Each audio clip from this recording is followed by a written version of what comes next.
live from the heart of Lincoln, America. Welcome to Ticket Weeknights On 93.7 The Ticket and theticketfm.com.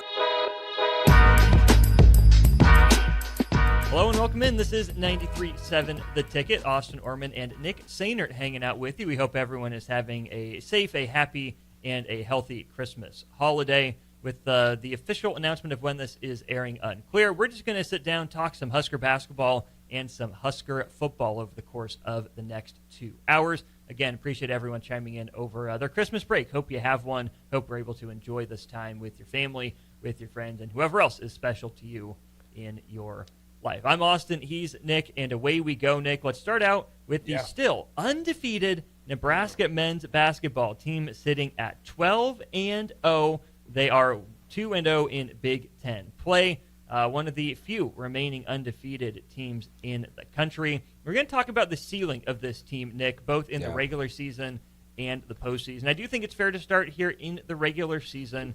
Pretty much every conference team has played 2 conference games to this point.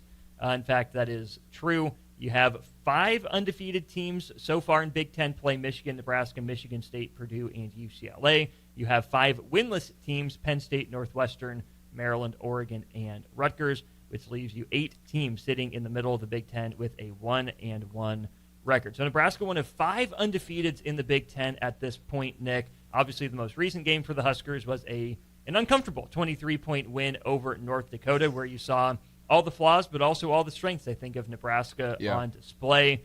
When you think about the regular season, and with one non-conference game that we'll talk about against New Hampshire coming up, but just looking at the regular season, what's the ceiling for this Nebraska team if you assume they move to 13-0 with the rest of the 18 conference games on tap? What do you think the ceiling is for this Nebraska men's basketball team in the regular season? It's funny.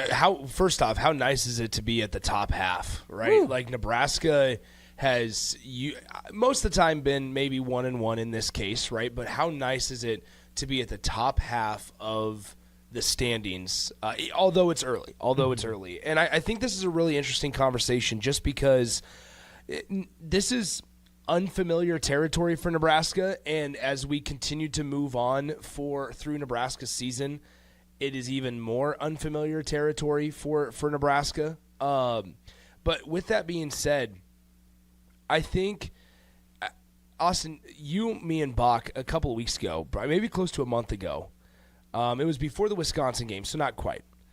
I had brought up, and in a joking way, like, hey, if you're 13-0 after New Hampshire, can you go 13-5 the rest of your games, and you'd essentially be 26-5, which seems so bizarre for us to sit here, and it wouldn't be a fluke. Like, no. I think that Nebraska's schedule, the non-con that they've gone undefeated to this point at, it's been respectable. Like, it's not one, not to throw the women's side under the bus, but I think there's still some questions about Nebraska women's basketball through their non-con. Creighton's on a down year for women's basketball. You know, they're playing teams like Cal Baptist and Illinois State and things like that. And they'll have a test, coming up on Monday against USC, who's a top 20 team. But with Nebraska men's basketball, I think if you've truly watched this team, Austin, there's confidence in that this thing is for real. Because not only have you won games where you haven't shot the ball well, you've won games where you've shot lights out, you've won games through defense, you've won games where you've been extremely disciplined and only have 5 turnovers against formidable opponents, and you've passed every test. And that's something to be said of, like, I don't know if there's one specific, and you have a better better way of saying this than I do, and can explain it better if you disagree. I don't know. Like, this feels like a team that Nebraska, sure, they have a certain style that they want to play, but if they're asked to do something else, then it's not like they're out of the fight completely.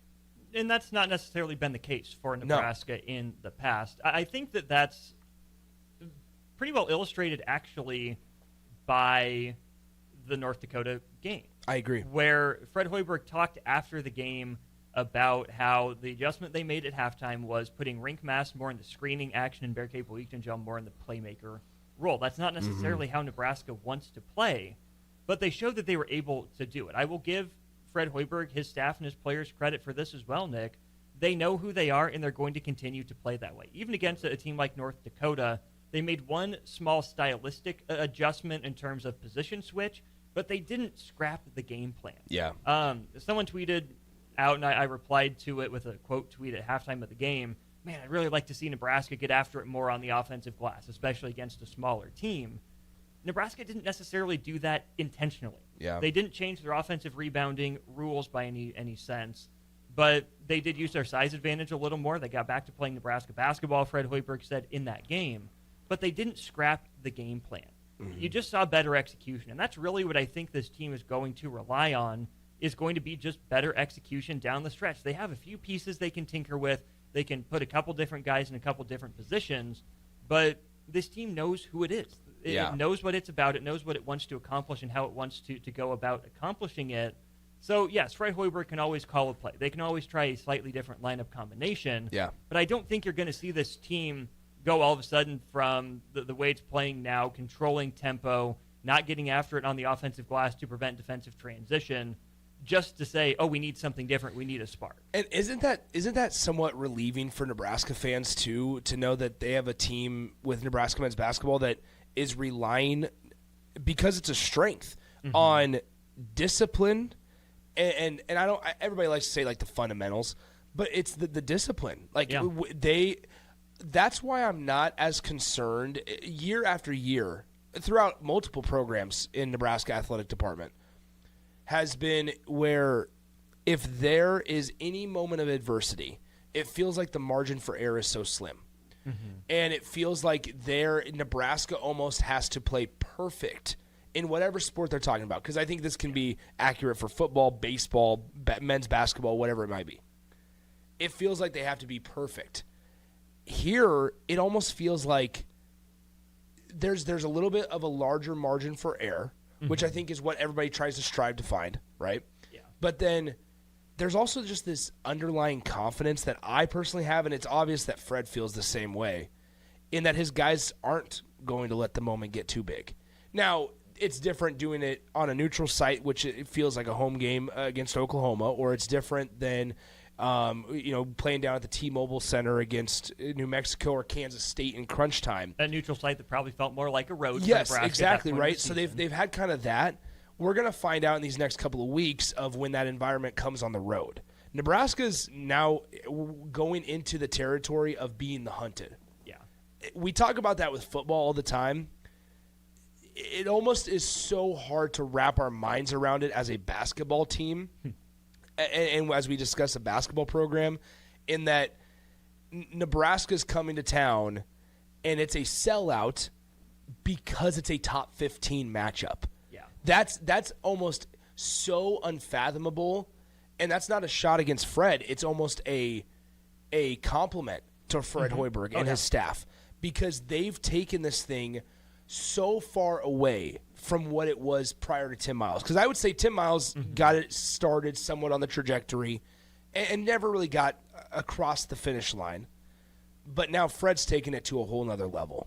And I think better late than never. Yeah. This is kind of the team, the style of play that Nebraska fans were promised. And here it is, finally, I think, in some respects. And I do think that you throw out that 26-5 number, Nick, as we look to what that would have gotten Nebraska last year. 26-5 overall is essentially what Maryland was. Maryland ends up 27-9 at the end of the year. But I think if you take that, what would that be, a 15-5 mark in conference play? Yeah. Nick, last year, that is outright second place in the Big Ten Conference. Michigan State won the conference at 17-3 last season, followed up by Maryland and Michigan, both at 14-6, Wisconsin, UCLA, Purdue, all at 13-7. As we talk about what this team is going to look like in the regular season, it's a team that has everything on the table, and that's all you can ask. Yeah. Because I think the ceiling has absolutely been raised. This is still a historic start for Nebraska men's basketball. You just need to figure out how low is the floor. When things go wrong, if or when Nebraska loses a game or two, does it snowball like last year? Do they have guys on the team that prevent it from getting to that point? I think if Nebraska were to go 10-8 and finish 12-8 in Big Ten conference games, it would feel like a letdown. Same sort of deal with 13-7. It's always tough in the Big Ten, but Nebraska, I think, is in a good position to where you're starting to dream of, okay, 14 to go 12-6 in the last 18. Can you get to 15 conference wins? That would be huge. Something, Nick, that I feel confident saying has not been done. Nebraska's gone 13-5 before. That was the 2017-18 season where Nebraska, I thought should have been an NCAA tournament team. They weren't rewarded for it, and in fact, barely hosted in the first round of the NIT. So we've seen Nebraska go 13-5 in the Big Ten before, which is where banking these first 2 wins already before Christmas, and in the way they did it, blasting Wisconsin, getting out to a pretty good start against Illinois, and then holding on but with dramatics at the end. Yeah. To give yourself those 2 wins to begin, to put yourself in the driver's seat at 2-0 for consideration for the double bye in the Big Ten tournament. Yeah. Nick, with the way that Nebraska is going to need to play and get through the Big Ten season, I think the double bye would be extremely advantageous for Nebraska. Yeah. This year, especially in this Big Ten with some of the teams ahead of Nebraska at the top, even compared to some of years past. Yeah, I think, that's been such a big thing for us talking about Nebraska in the past has been Nebraska's had to play on Wednesday, right? And even if they were fortunate enough to make it to Friday, you're talking about 3 games on 3 days when the other team on the other side has fresh legs and hasn't played in a week and a half. You're talking about there's something sure about being in a rhythm, but then you're just talking about sheer fatigue. Yeah. And to see Nebraska, number one, let's just go through this right now. Nebraska basketball is quickly trending towards having the most stress-free selection Sunday we could have ever had imagined. Ever. Yeah. Ever. And if even in the mindset of Nebraska getting the double bye and not having to play till Friday, you are 3 wins away. You're 2 wins away from playing in the Big Ten championship, which is crazy to think about. It's crazy to think about. And so through all of it, I think it's really, really interesting to just consider. Fred Hoiberg's quickly moved himself into National Coach of the Year conversation. And when you look, we say this time and time again, when you look at the roster that they're doing it with, it makes it more enjoyable. Let's go ahead and talk about that roster, Nick. Is there an All Big Ten player on the roster? Ooh. Yeah, Rink. I think Rink's a top 5 player in the conference. One site, Bart Torvik, I know you're familiar. Yes. I shout him out quite a bit. Has Rink masked right now, Nick, as the 18th best player in the Big Ten. 18th. And again, this is the numbers, yes, right? Absolutely. Numbers don't vote. Yes. People vote. I think that if Nebraska, let's say, gets to that 15-5 mark, they will have representation on the first team, and I think that Rink Mast is the likely representative on that team.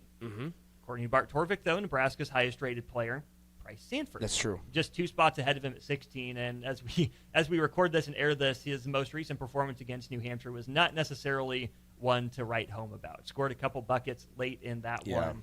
But I do think that Rink Mast is the most likely option in terms of a first-team all-conference player for Nebraska. But then you have to look at some of the competition. Again, just going off of Torvik's rankings. When you think about big men, Cade Tyson may be more of a wing, so he's out. Yaxel Lendeberg depends on how people forecast him. How well is Oscar Clough playing? I think Trey Kaufman-Wren gets the been there, done that sort of award. You have Hans Steinebach, a young guy from Washington, playing pretty well in the post. If Wisconsin turns it around, will Nolan Winter? These are all just guys that Torvik has rated ahead of Rink Mast. Will they get some love? Nate Biddle, if Oregon turns it around, will probably be a big piece of that. There's certainly competition, and that's just if you go by position, because there are a lot of good guards in the Big Ten Conference. You could see a world in which it's, Braden Smith, Jeremy Fears, Bruce Thornton, and then, does Bennett Sturts turn it on? Does Nick Martinelli put up numbers for Northwestern to a way that he steals a spot there as the wing big kind of hybrid? Is there a surprise team that makes a run and steals some votes?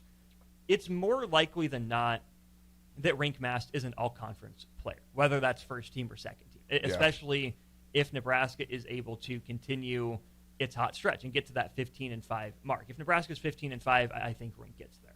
But I also think it's fair to point out Nebraska fans and even media do a lot of stumping for guys that just don't necessarily either get the respect or don't have the numbers. I've talked about this on various shows at various points. There are some guys that Nebraska generally, right, whether it's media or teams, prop up as, oh, yeah, this is our guy. Look how good he is. He's a shoe-in. Mm-hmm. And then they might get honorable mention. Yeah. And some of that is, winning, and this Nebraska team is winning more than other teams have, and that'll help the case. I think Rink Mast deserves it, with as important as he's been for Nebraska. But if you look at his numbers, they're good. They're not necessarily overwhelming. And sometimes you need those overwhelming numbers. You can earn your way onto first-team Big Ten honors by having the moment, by having the game, right? If Rink Mast has another game against Purdue like he did in helping lead Nebraska to an upset, that goes a long way. Because I don't think Price Sanford is going to get there. Sam Hoiberg's been a cool story and a legitimately good player, not just a story. I don't mean to do a disservice to Sam with all the improvements he's made and the box score contributions he's making now.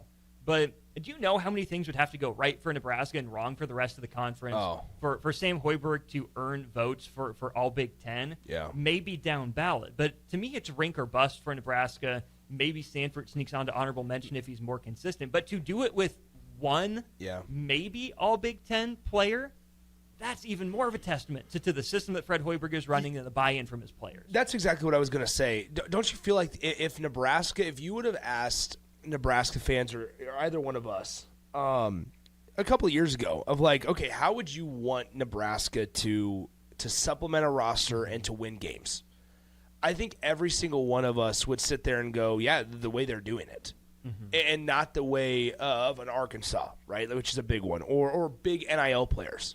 I think that this feels, when we talk about what this is doing for the fan base, it's injecting life for the future, and probably without us even realizing it.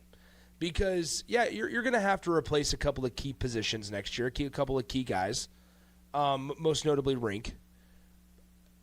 But it's also the case, I think, Austin, honestly, of if they were able to do it with Rink and they were able to go get a guy transfer from Bradley and go get Rink Mast, and then they found Price Sanford in the portal, they found Berke in the portal, but then outside of that, they just kind of I feel like it's disrespectful to say threw a couple of things together because I don't think that's the case, but more so they just found a couple of guys that nobody else would really give chances to, and they've done really well with them.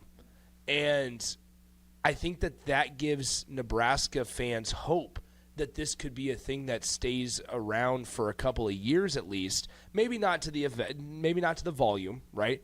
And who knows what comes with preseason tournament opportunities or I should say early season tournament opportunities. Does Nebraska get an invite to a more notable tournament than the Hall of Fame Classic or the Hawaii Diamond Classic or Diamond Head Classic that no longer exists?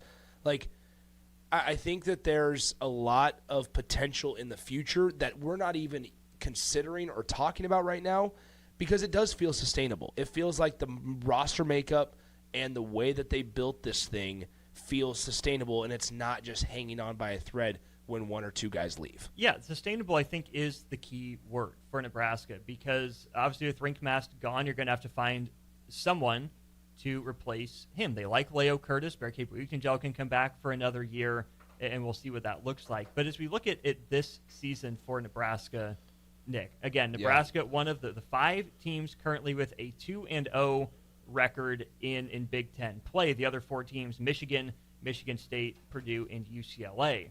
It's not a fluke that Nebraska is up there by any sense of the imagination. But I do think there might still be some skepticism from the outside that, Nebraska's a cool story. When does it come to an end? Do they cool off? Nebraska hasn't quite earned the benefit of the doubt as a program of some of those other schools, right? They haven't been as dominant as Michigan has in its undefeated start. They don't have the track record of a Tom Izzo Michigan State team or even a Matt Painter Purdue team that's constantly at the top of the Big Ten. And even UCLA, you think about the blue blood basketball sort of name. UCLA, I think, is on slightly shaky ground, and we'll get to that maybe in our next segment. But they're not bad. Then you have to think, Illinois, good. Ohio State, led by guards, they kind of scare you sometimes. Even Oregon at 0-2. Is this a down year, the first year in a long time that Dan Altman doesn't win 20? Or do they have a comeback in them? What does Iowa look like after the break? Indiana's going to be hot and cold. At the very least, when I think about the ceiling for this Nebraska men's basketball team, ceiling is double bye. But I feel pretty confident in saying right now, Nebraska, at the very least, will not be playing on the first day and maybe even the second day of the Big Ten tournament. They might be a single bye team at the worst. Yeah, and it's really cool. I think when we look at the schedule, I pull it up, and it's really, really interesting because January sets up. It's a little difficult, sure. It's more difficult than what Nebraska's faced, obviously. But in terms of home and road matches, it sets up somewhat favorable in terms of not allowing massive slumps, which is the one thing that will kill Nebraska this year, I think. You look at it, obviously they host Michigan State on January 2nd. That's the big one everybody's ready for. Then you go on the road to Ohio State, on the road to Indiana. Now, if Nebraska loses at home to Michigan State, those next two could do a lot. Those next two could mean a lot. They instantly become a little more important. But then you return home against Oregon. Then you travel to Northwestern, which is a fine place, right? A game that might be a little tougher, might be a scrappier type of game, but one that you see that Nebraska, if they're a top 15 team, they should win. Yeah. Then you host Washington, you go to Minnesota, and then this is where I think you start to really learn about Nebraska, which is unfortunate because I'm saying this and it's already February at this point. But it's these four games, in my opinion, are going to tell you a lot about Nebraska. The Michigan game on the road, because hypothetically speaking, if Nebraska is still 12, 13 games above 500 when they go to Michigan, then you're looking at, okay, be competitive at Michigan, which looks like a national champion contender. In a building Nebraska's only won once, and it was against the worst Michigan team maybe ever. Exactly. It's essentially what they just did in Champaign on steroids. Exactly. That's exactly how I would compare it. And then you go Michigan, Illinois, at Rutgers, and then Purdue. Woo. That 4-game stretch, if Nebraska gets through January, where let's say maybe they lose 2 conference games in January, Michigan, and I'll throw in like Ohio State. If those are your 2 losses, and then you go into the 3 games after Michigan against Illinois at home, which is big, Rutgers on the road, and then come back home to play Purdue. If you get out of that, I mean, we're talking about, and it's crazy that this is a serious conversation we're having, but we're talking about seriously having 25, 26 plus wins for Nebraska basketball. To even think that that's a conversation for us right now, that Nebraska has less than 6 losses on the year is crazy. But it's not because the schedule's easy. It's not because they have a couple of dudes that just shoot lights out nonstop. It's a variety of guys. Berke Bayuktanjel against North Dakota, triple-double, right? And the way that he does it, it was really, really fun to see. You mentioned it. Rink Mast isn't putting up these light year numbers, these unreal statistics. He hasn't needed to. Right. And that's what's promising. It's not this thing of like, well, Nebraska can only win this many if Rink continues to put up 20 and 13. Like, that's not the case. No. And so that's what I think gives Husker fans hope and why there's actually some substance to the conversation we're having. I know I put this up on the drive at one point on the whiteboard for you and AD. Do you know how many times Nebraska's won 25 regular season games or even 25 games overall in a season? I do not. Is it probably less than 10? Nebraska has won 26 games in a season one time. One time. It was a 90-91 team Wow. That got a 3 seed, got bounced in the first round of the NCAA tournament. This is rarefied air for Nebraska that won 23 games when it went to the tournament, won 22 when it went to the NIT under Tim Miles. The 23-24 team won 23 games. Last year's team got 21. That was with the 4-game run in the Crown factored in. You had 21 wins in 95-96 and 86-87 and a handful of 20-win seasons on down the line. This is legitimately rarefied air. The rarer air than even that, Nick. The NCAA tournament win. What is Nebraska's ceiling when you look at NCAA tournament seeding? Just how likely are the Huskers? Are they a lock in everyone's mind to make the tournament? How high can the Huskers fly? We'll talk about that in our second segment. It's the holiday season. Time for work parties, friend get-togethers, and family gatherings, which means lots of eating. Maybe you think you've perfected your holiday meals, and maybe you have no idea where to even start. Let's fix that right now. No holiday party is complete without Führer's cheese spread. It goes well with any type of cracker, pretzels, apples, chili, vegetable, chips, and of course, it's perfect to pair with wine or beer.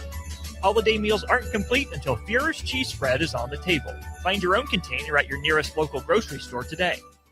Sometimes good people make mistakes. When you find yourself in need of an attorney, call Liberty Law Group.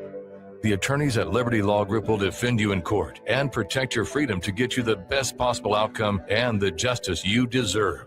Trust your freedom to Liberty Law Group, the best criminal attorneys in Nebraska and Iowa. Call them today at 877-404-5238. That's 877-404-5238. Or check them out online at libertylawgroup.com. Hey guys, it's Carly from Boyd Farm Outfitters. Farmers, the Nebraska Ag Expo is coming up on December 9th through 11th at the Sandhills Global Event Center, and we'd love to see you there. Our team will be in two places at once, in the Boyd Farm Outfitters booth and the Green Eye Technology booth, which are both in the Currency building. In the meantime, check us out on Facebook, Instagram, and X at BoydFO to see what we've been working on. Again, that's BOECKFO on social media. We look forward to seeing you at the Expo. Staying profitable means finding smarter, more efficient ways to farm. Those decisions turn hard work into something worth passing down. Join us at the Sandhills Global Event Center in Lincoln for the Nebraska Ag Expo on December 9th through 11th, where agriculture meets innovation. From big iron and livestock production to the latest in ag tech and soil health, discover the solutions that can help you do more with less and protect your legacy for generations to come. Sponsored in part by Farm Credit Services of America and Ag Direct. If you're seeking a career with a growing company, Gaina Trucking and Excavating is hiring and looking for additions to their team. Gaina Trucking has a strong team culture, competitive pay, 401ks, and benefits like health, dental, and vision. Drivers are guaranteed 40 hours per week, even in the winter months, and are home every night. Start your career today at Gaina Trucking and Excavating. Apply today at GainaTrucking.com. Ticket listeners know a dream team when they see one. At Applied Connective, we've been in the game for 20 years and have developed a team of world-class leaders in all things IT. From cybersecurity and Microsoft products to physical security, audio-video, infrastructure, business phone systems, and anything in between, we'll help you leverage technology to become your most secure, efficient, and profitable. Head to our website to check out real reviews and testimonials and sign up for a free tech consultation. We can show you where you might be vulnerable, inefficient, or overspending. It's a game changer, and it's totally free. Claim yours right now at appliedconnective.com. The top-ranked Nebraska volleyball team is trying to play its way to the Final Four in Kansas City. Make your plans now to cheer on the Huskers with a VIP travel experience from Sports Trip and the Nebraska Alumni Association. Travel round trip from Lincoln in a luxury motor coach with free parking, plus an overnight stay at the beautiful Hotel Indigo in Kansas City. See details and register at HuskerAlumniTrip.com. Hurry, spots are limited. Register now at HuskerAlumniTrip.com. When it comes to concrete, Stevens & Smith Construction doesn't stall. They go for the takedown. As Nebraska's full-service concrete contractor, they stay in bounds, hold inside position, and never forfeit quality. Whether it's foundations, flatwork, or concrete coatings, they elevate performance and pin down results that win every time. Stevens & Smith Construction is a proud sponsor of Takedown Tuesdays on 93.7 The Ticket. Because when it's time to wrestle with concrete, Stevens & Smith Construction slams expectations. Hi, Sean Callahan here for Koppel Chevrolet GMC, the number one fastest growing GMC dealer in the Omaha and Lincoln area. We are going to keep this train rolling in a big way with new half-ton and 4x4 pickup trucks starting at $12,500 off list price or 0% financing. You heard that right, $12,500 off list price or 0% financing. You pick which one works better for you. Please stop on in the dealership and meet the team or check us out at koppelcars.com. Stock number C280930. All deals with approved credit. This is Bill Mitchner, Executive Director of Lincoln Lighthouse. Did you know Lighthouse provides multiple programs for students such as one-on-one tutoring and mentoring, as well as pro-social skill exercises, while providing them a nourishing meal and a safe space during all months of the year, even during school breaks? Learn more or contribute to Lighthouse at lincolnlighthouse.org today.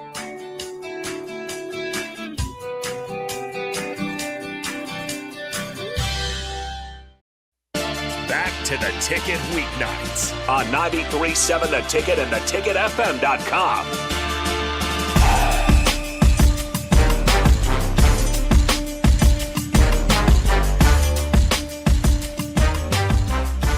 Welcome back in. I'm Austin Oerman. He is Nick Sehnert. We are talking Husker hoops here in this hour of the content here on 93.7 The Ticket. Nick, we just got done speaking on the ceiling for Nebraska in the regular season. At the very least, a single bye in the Big Ten tournament and a double bye squarely in Nebraska sights with 18 conference games to go.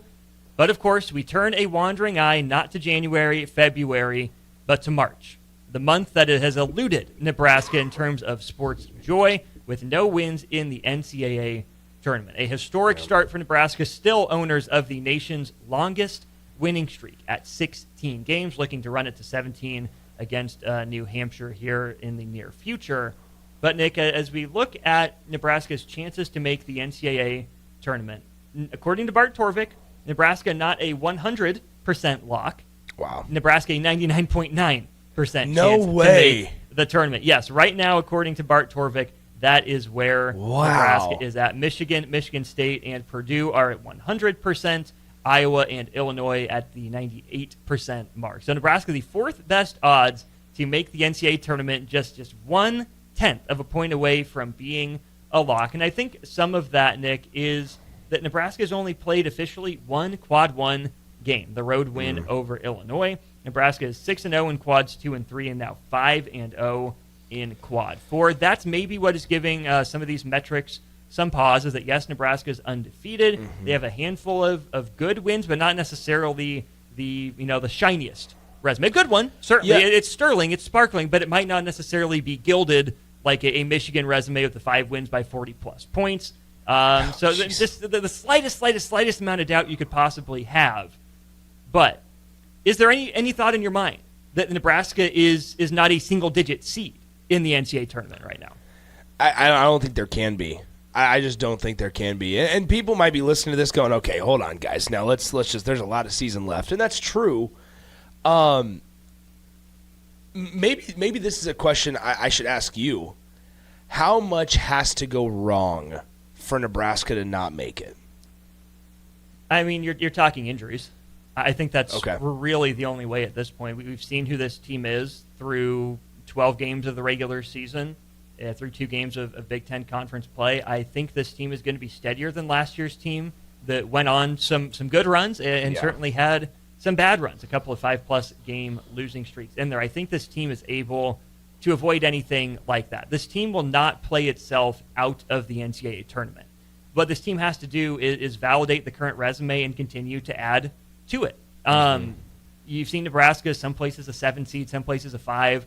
Someone had him as high as a 3 seed in the NCAA tournament, even with the current resume that, again, features just one quad 1 win for Nebraska right now. Certainly another opportunity coming up right after the new year against Michigan State, and plenty more in Big Ten play to come. Because here's a question, I think, when we talk about things that have to go wrong for Nebraska.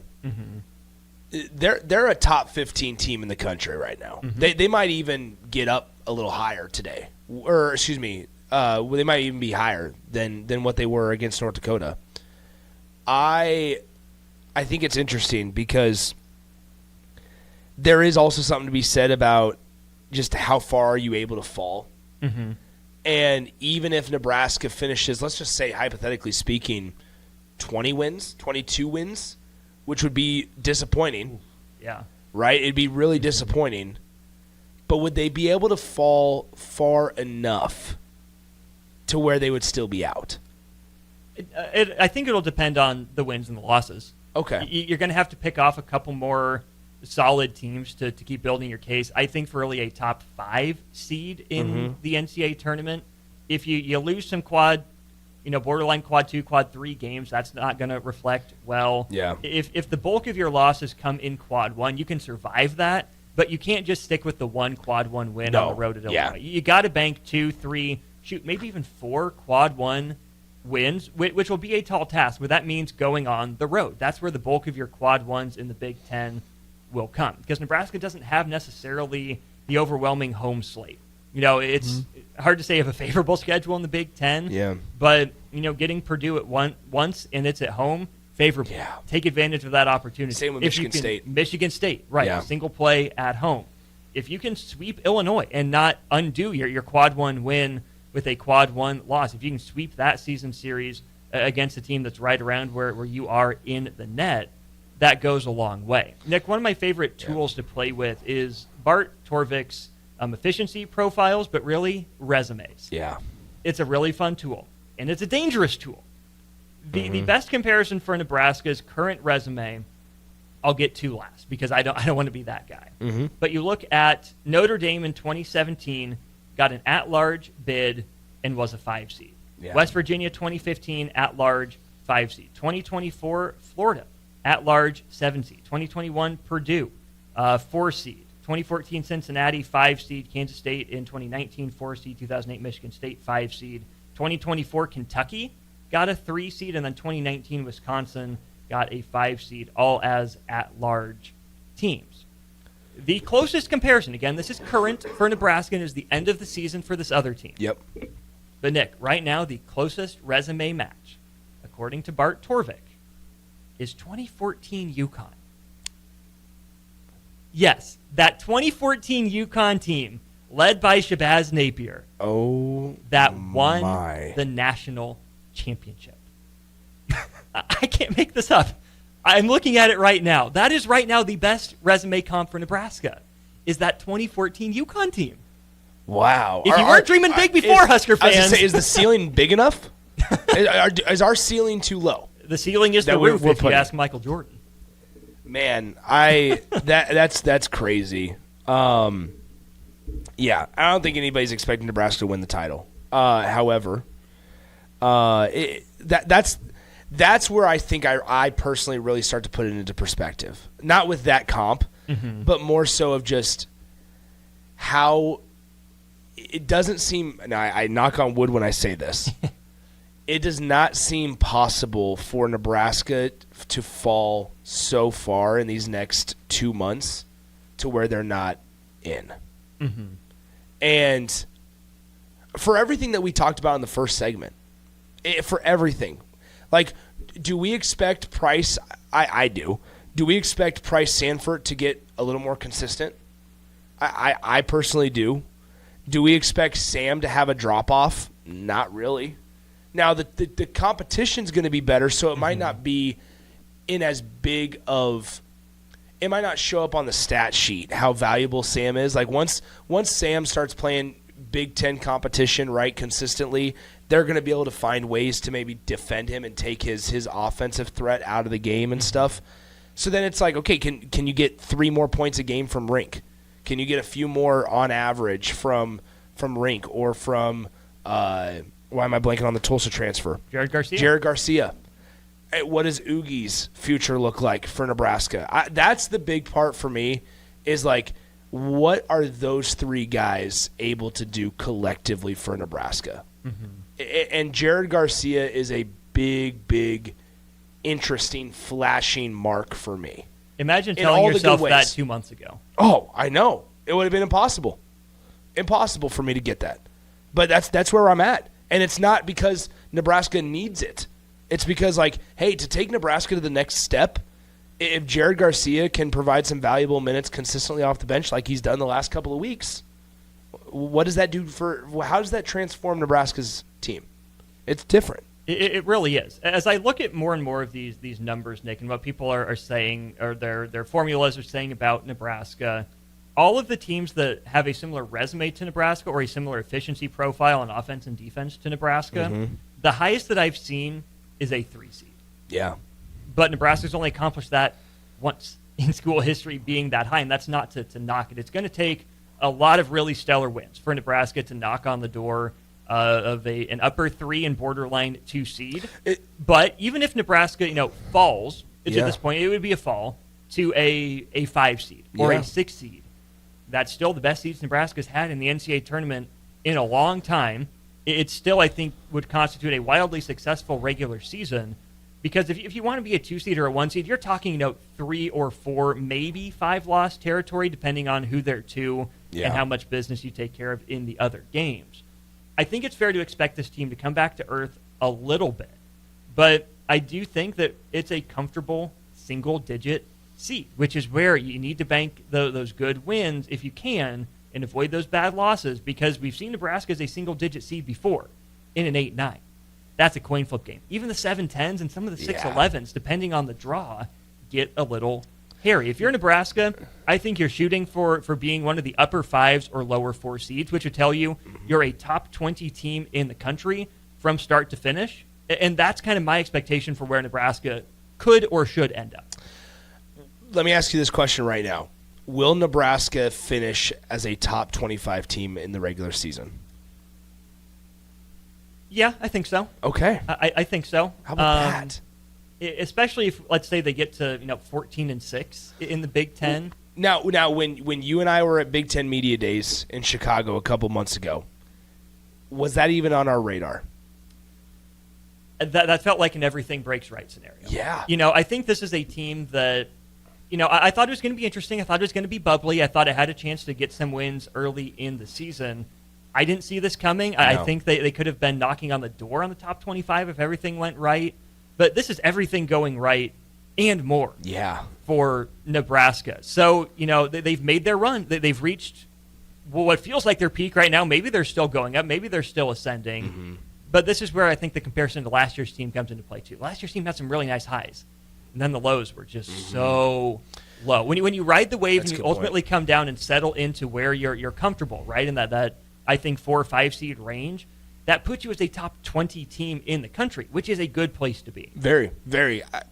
I also wonder, these are just all the outside noise. This is all the outside noise that doesn't necessarily matter. It'll be fascinating to see the optics of it all. Yeah. People picking brackets. There's probably going to be a lot of outside noise. Nebraska as a 4 seed. That's an upset waiting to happen, right? It'll be the most popular 13-4 upset in everybody's bracket, it feels like. And then how does Nebraska handle the pressure? Yeah. That's the biggest part, whether they're a 5 seed, 4 seed, 3 seed. Mm-hmm. How does Nebraska handle the pressure? Because that is not only rather uncharted waters for them to be in the NCAA tournament. Mm-hmm. They've been favored. They've been the higher seed, but not by that large amount. Yeah. And once again, is that margin for error wide enough to where you don't have to play perfect basketball but can still win in the tournament? As we ask the next question then, Nick, is this the year that Nebraska avoids that upset and gets the NCAA tournament win? I'm going to go back to that similar resume profile. Obviously, 2014 UConn being the champs is wildly fascinating. 2017 Notre Dame won 1 game. 2015 West Virginia got to the Sweet 16. 2024 Florida, 21 Purdue, 14 Cincinnati, 19 Kansas State, 2024 Kentucky, and 2019 Wisconsin were all one and done. Didn't win a game in the tournament. The only other team that did was a 2008 Michigan State that made it to the Sweet 16 as a 5 seed. If you look at the efficiency profile for Nebraska, some more interesting names in that mix. Funny enough, the most similar team to Nebraska's efficiency right now is 2021 Creighton that made it to the Sweet 16. You look at Iowa in 2016 that won a game, lost in the round of 32. Purdue in 2011, round of 32. 23, Creighton, the team that made it to the Elite 8, but got knocked off by San Diego State. Obviously won 3 games there. You have Wisconsin and Oregon last year, both making it to the round of 32. And then 2023-24 Nebraska. They went one and done. So what all these numbers coming together tells me, Nick, is that Nebraska will likely settle in that 4 to 6 seed range, most likely, be favored to win its opening round game, most likely do so, and then all bets are off. Let's just play hypothetical and fun, because I know we're probably coming to the end of this conversation. What does this place look like if Nebraska's in the Sweet 16? Oh, my gosh. Like, you're talking about mass exodus to wherever Nebraska's playing? Ghost town? Oh. Yeah. By a mile. To really wrap our minds around it. I think bigger picture-wise, Austin, I am fascinated to see what this does for the program going forward. So your options for regionals: Houston, San Jose, Chicago, and D.C. Yep, Chicago. I mean, shoot, even Houston's not bad. Houston's not bad. Chicago's drivable for Husker fans Mm-hmm. if they don't want to pay the expensive plane tickets. The bracketology that I've seen to this point, too, Nick, has Nebraska going to Oklahoma City in the first. Very drivable. Dude, we've made that drive. We have. For Nebraska in a regional type format. Good time. Easy to get to. I mean, it's going to be really interesting to see. As we talk big picture, maybe this is a conversation for another show. Just what a 25-win season would do for investment. You and I both know Fred is working with, not bottom of the barrel, but somewhat close. Oh, National People, I think this was Matt Norlander who either reported it or tweeted it. He says very comfortably Nebraska is bottom 5 in the conference in NIL and might be bottom 3. And that's, for my money, the most reputable national reporter. And I think you and I have also heard similar things. Yeah. And so what does this look like if Nebraska can get to 10th in the conference? What does this look like if Nebraska can get in between the 5 to 10 range in the conference? I don't know. It feels like this is the staff, right?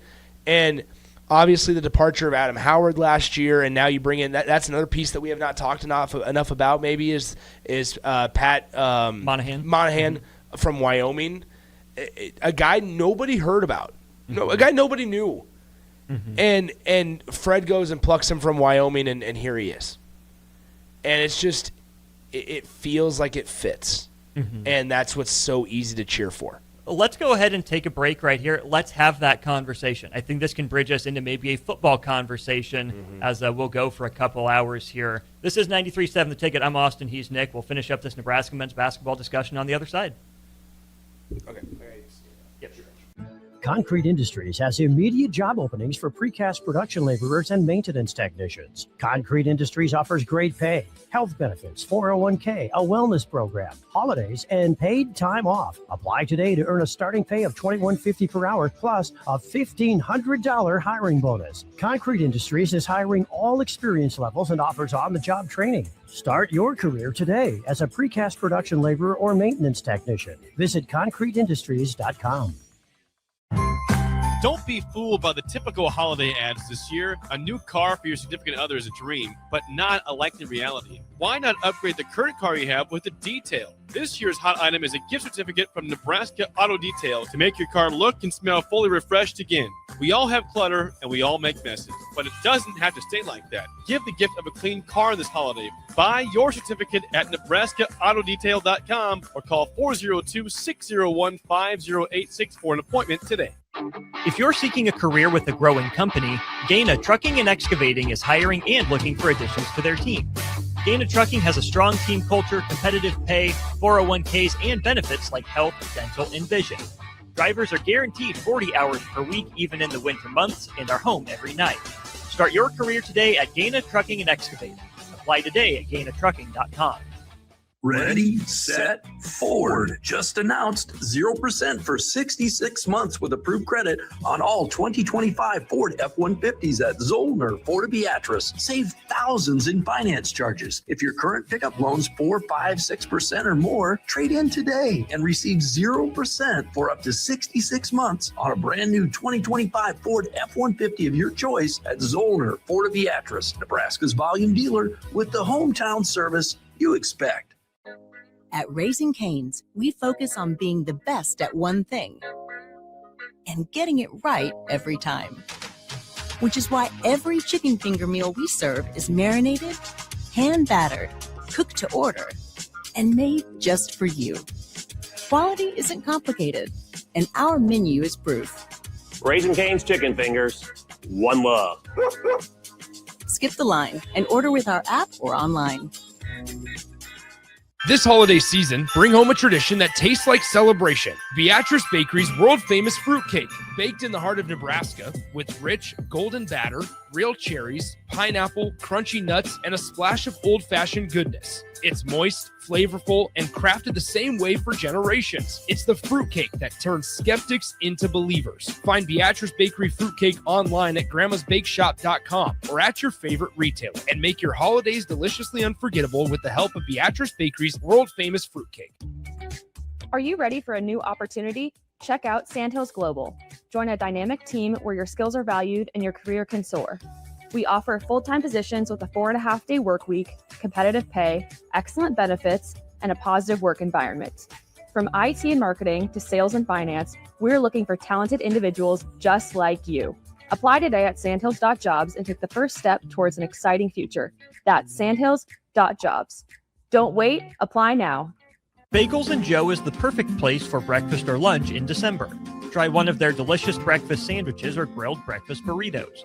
Don't forget to snag a gift card for stocking stuffers and bring your family in from out of town. With 4 locations in Lincoln and 1 in Seward, Bagels and Joe.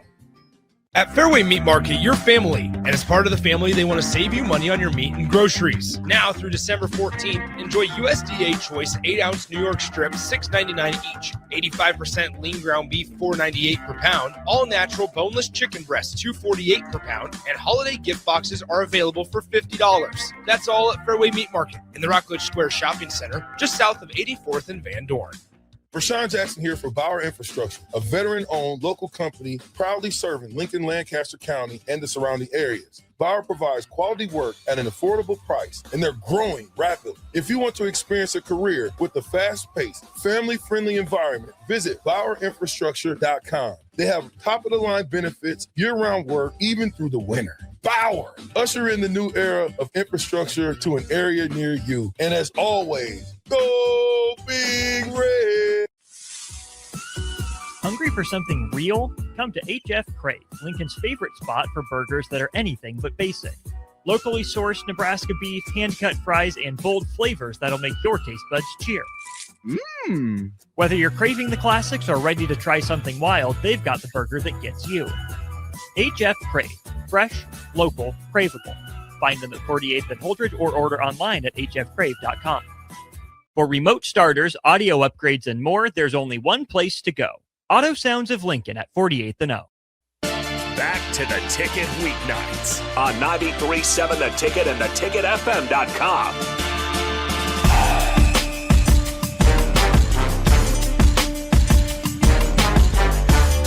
Oerman, Nick Sehnert back with you, wrapping up our discussion on Nebraska men's basketball. Man, my glasses have come off. I know I'm finally getting serious about our discussions, or something to that effect. Nick, you brought up the investment level from Nebraska into its men's basketball program. I think that with Nebraska still having that football school moniker, we know the bulk of resources in rev share and in NIL are going to go to Nebraska football. It makes sense. It's understandable. It would be business as usual. But I think if you look at the start to the year that Nebraska men's basketball is off to, should be eye-opening. Hey, let's toss a few more dollars this way and see if this can't sustain. But then you can even branch out for the last handful of years. I know Troy Dannon wasn't here for that, right, necessarily. He gets there late when Nebraska men's and women's basketball both make the NCAA tournament, makes an appearance both in Corvallis and in Memphis. And last year, the crown appearance and the appearance for Nebraska women's basketball in the NCAA tournament, and then both teams off to undefeated 12-0 starts this year. There is no reason Nebraska can't invest in both football and basketball.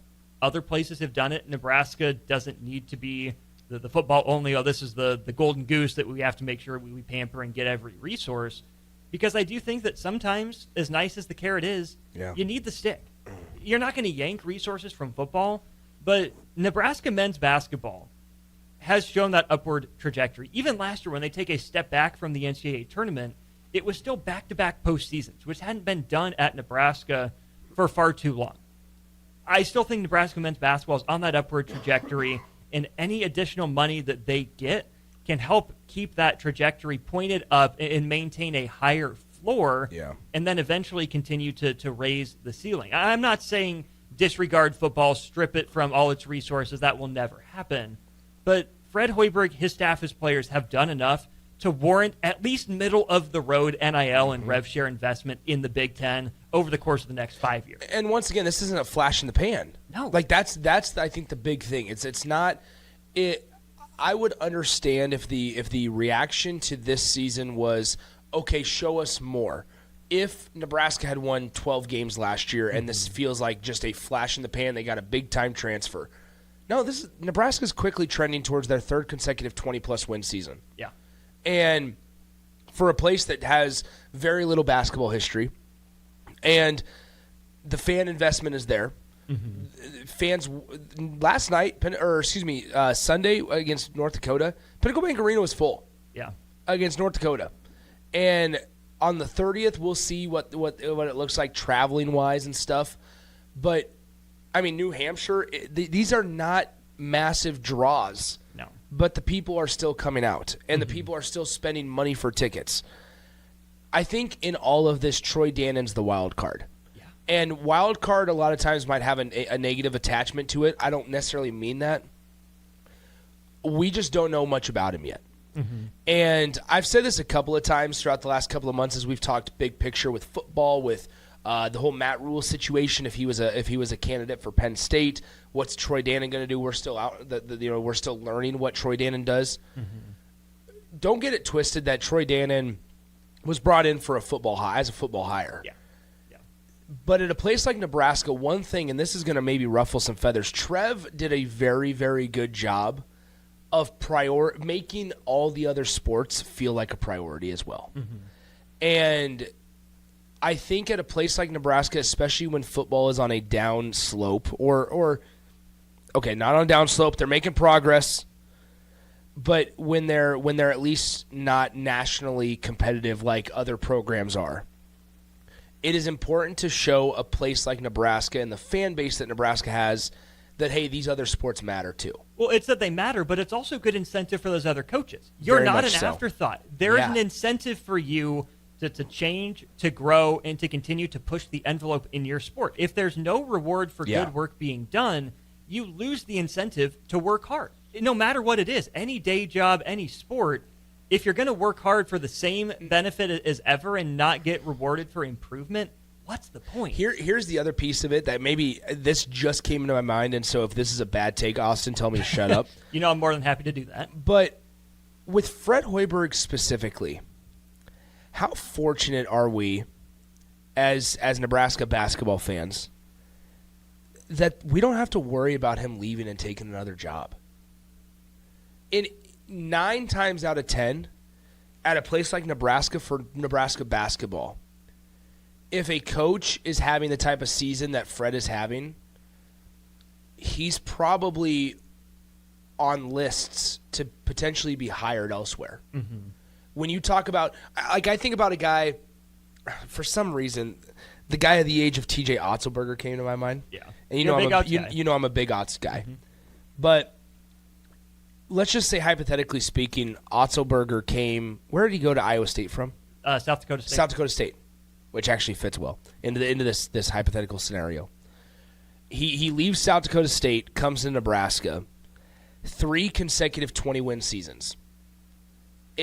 As somebody who's still not new in this profession, but still has a long time to go. Oh yeah, he's probably on some lists to potentially move to a bigger job, and Nebraska might not be able to save him or might not be able to keep him. We don't have to deal with that with Fred. Not at the moment. Okay. Not at the moment. Ooh, interesting. And this is where I was kind of getting at too. I would love to know what Fred Hoiberg's reputation was around the sport. Everyone speaks highly of Fred the man.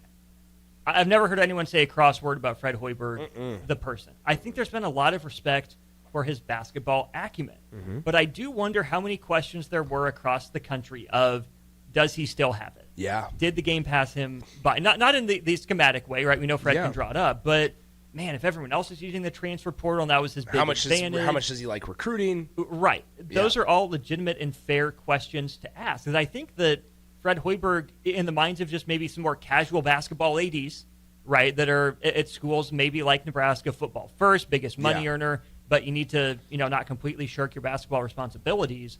I'm sure Fred Hoiberg has climbed up the list for some of those schools. Now, I do think there's some of the Nebraska attached to it. Well, how good are they really? Sure. Will it crumble? There are going to be plenty of places that probably want to see more. But I think Fred Hoiberg is comfortable here. I don't think Fred's the type to have a wandering eye. I don't think Fred and his camp are the ones to go out and gauge interest. I think if they get calls, they'll listen. But I also think Nebraska is a good fit for Fred Hoiberg. His sensibilities, what he wants to do, how he wants to accomplish it. I know you're not trying to, and I'm not trying to stir up rumors as well. But, Nick, I do think it's also fair to point out that Nebraska is a basketball mid-major. Oh, very much. In a power conference, it is a basketball mid-major. Yeah. And so, more so than football, Nebraska basketball always has to be wary of falling back to the pack, of falling into irrelevancy, and of losing a good head coach after success. Not imminent by any stretch of the imagination. But let's say that we're 5-6 years down the road. Fred Hoiberg's gotten an extension, and there's, say, 2 years left on his next deal, whatever it is. And Nebraska's won, 22, 23, 25, 20, 23 Made a couple NCAA tournaments in a row. Runs, and Iowa State comes open for whatever reason. Maybe Altenberger, is an NBA guy, or a bigger job comes calling. Let's say Michigan State's next hire after Tom Izzo doesn't work out. We know Fred Hoiberg has some ties up there.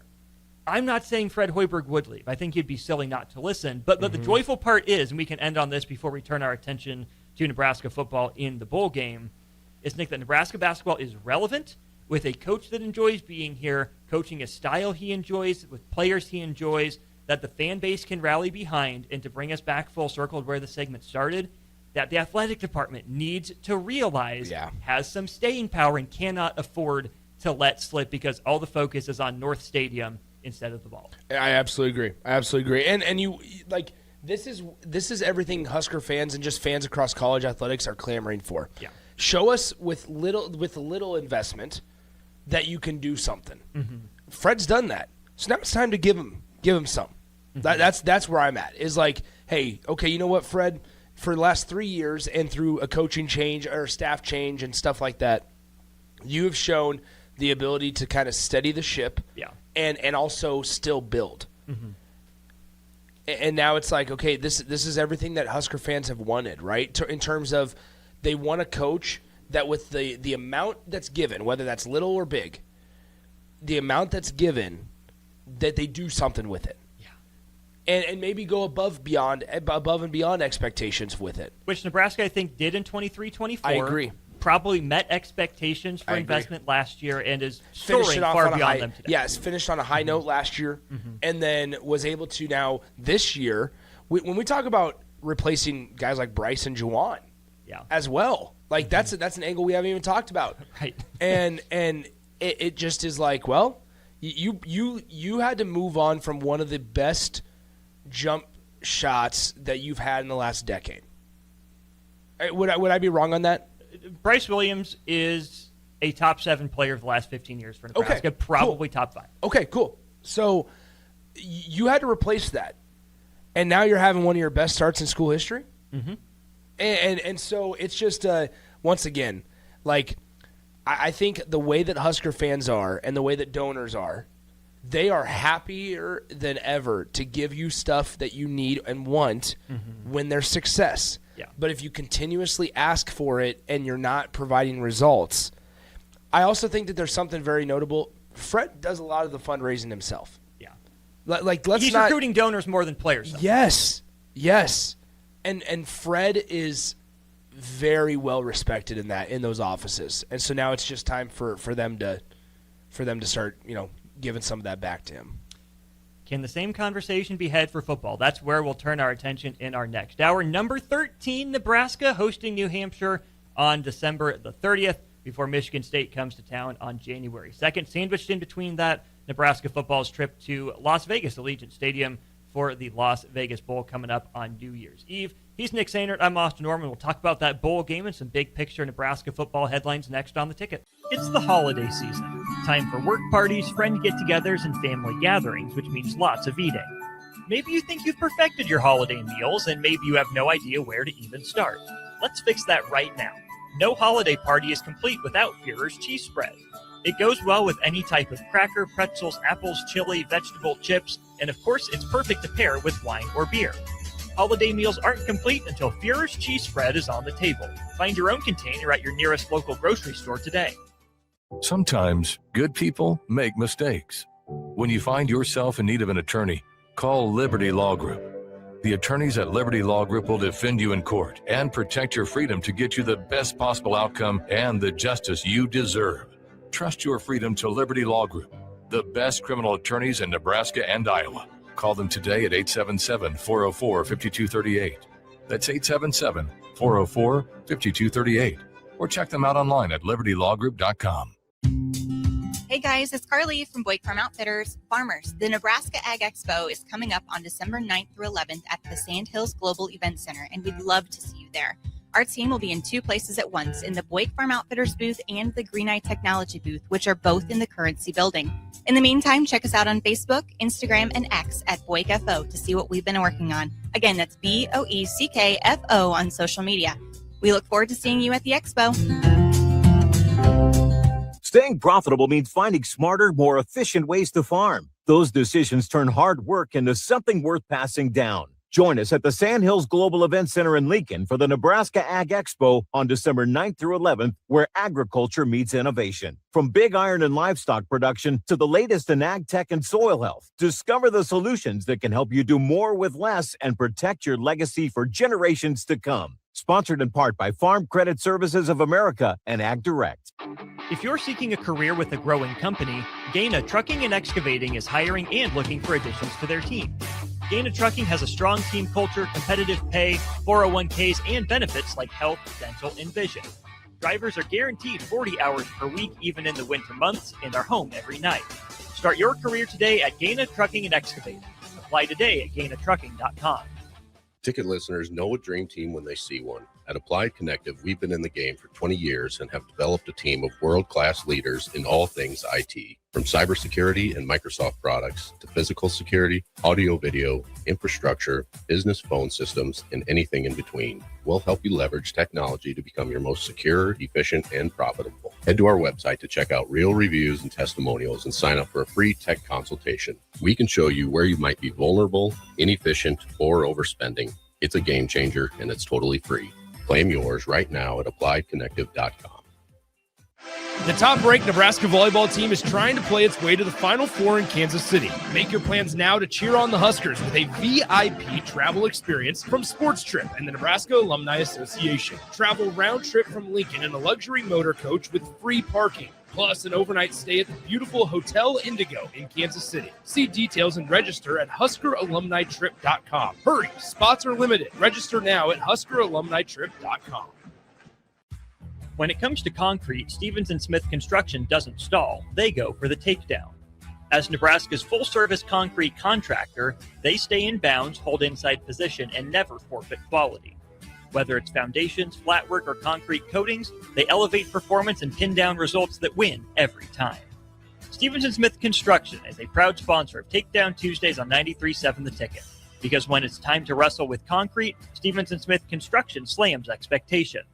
Hi, Sean Callahan here for Coppell Chevrolet GMC, the #1 fastest growing GMC dealer in the Omaha and Lincoln area. We are going to keep this train rolling in a big way with new half-ton and 4x4 pickup trucks starting at $12,500 off list price or 0% financing. You heard that right, $12,500 off list price or 0% financing. You pick which one works better for you. Please stop on in the dealership and meet the team or check us out at coppellcars.com. Stock number C280930. All deals with approved credit. This is Bill Mitchner, Executive Director of Lincoln Lighthouse.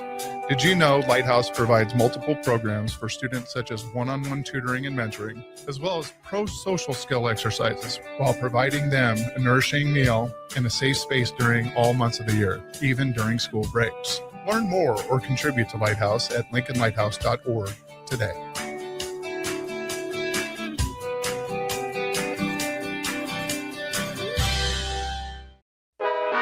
Live from the heart of Lincoln, America. Welcome to Ticket Weeknights on 93.7 The Ticket and theticketfm.com.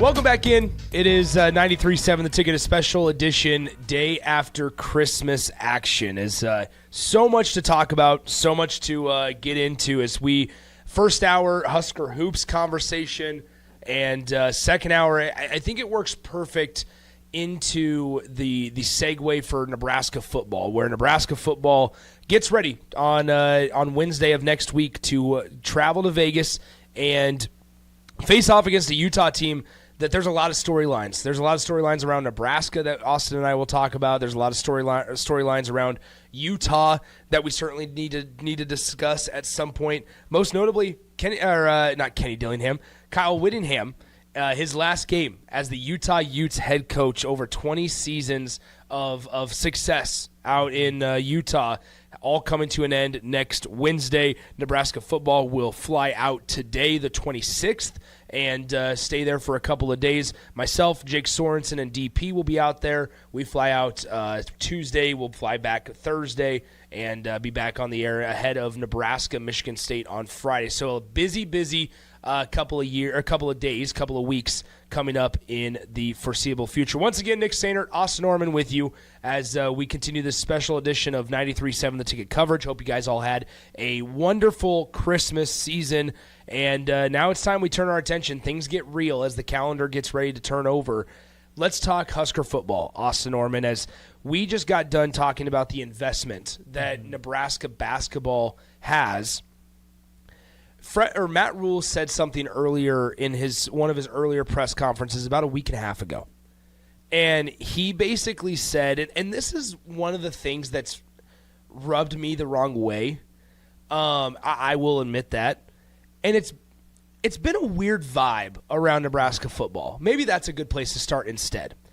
It has felt, and I'll leave it open for interpretation for you, it has been a very strange feeling around Nebraska football, and maybe part of it is because Nebraska basketball, both men and women, are doing really well. Volleyball just got off of another Elite Eight appearance. Mm-hmm. I think when other places and other programs have success, you start to look around and go, okay, why aren't other things not having success? But really the last week and a half of the season and then now into towards bowl game prep, it's just been a very strange vibe around Nebraska football. It really has, because I think the outside chatter is right, and just Matt, right? He's not Coach Rule anymore. Mm-hmm. He's just Matt, right? Yeah. Matt's backward. He's just Matt.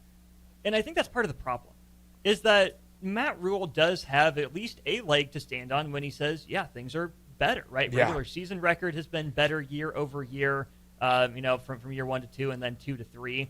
That's correct. Mm-hmm. Offense probably slightly improved from last year and then even the year before that, and that's all factually correct. But you can't blame Nebraska fans for wanting to see maybe more progress than Nebraska has seen. And the other part of this, Nick, is going back to that just kind of funky offbeat presser, is that the one thing we thought that the Matt Rule was going to be really good at his whole time was talking. Mm-hmm. And not just talking just to talk, not just yapping, but controlling the narrative, whether it was in front of the media gathered for a press conference or on House Rules or wherever else he's making a media appearance. But, Nick, I do think there's just been a lot said from the head coach. I think Husker fans have heard a lot come out of Matt Rule's mouth.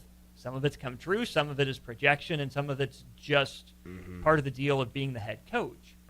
But I think years 1 and 2, Matt Rule was better able to control the narrative, better able to control the message. That I don't think he's gotten less thoughtful or less planned out in what he says and how he says it. But I think the message that he's selling comes off different when fans are in a different headspace, when they're left wanting more, when they see the big investment go not completely to waste but not be maximized by any sense of the imagination. I don't think Matt Rule's done a bad job at Nebraska. Yeah. I don't think Matt Rule's done a great job at Nebraska. I think Matt Rule's been fine. And you're okay with that for now, but then the other part, I think, of the weird vibe comes in Nebraska fans staring down the barrel of a tough matchup in the Las Vegas Bowl, and 6-6 regular season with a bowl win gets you to 7-6. Yeah. 7-5 regular season with a bowl loss gets you to where? 7-6. On top of all the departures on the roster and the coaching staff, I'm not going to say Matt Rule's not in control or doesn't know what's going on, but this kind of feels like the end of the 22-23 season for Nebraska men's basketball, where, okay, they're a little more stable, but there's a lot of proving to do in the year to come. I think two things can be true, and both of these things can be true. There's progress, but there's skepticism on how much progress you can make. Yeah. And I think you can look at using the 22-23 Nebraska basketball season as another example. After that year, it was almost like, okay, yeah, like we can look and see progress. And maybe this is fans that are the issue, but I genuinely don't think so.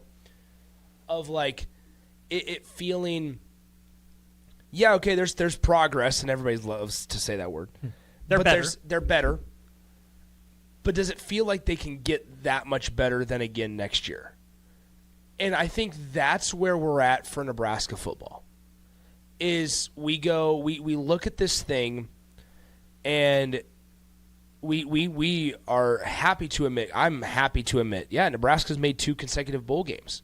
That is tangible things that you can point to and say Nebraska's in a better spot than they were 3 years ago to last Monday when Matt Rule took this job. But ultimately, I find myself asking, what is the next step? And there's been a lot of comparisons and a lot of conversations regarding Nebraska football versus basketball, and I get why, but also they are apples and oranges. Yeah.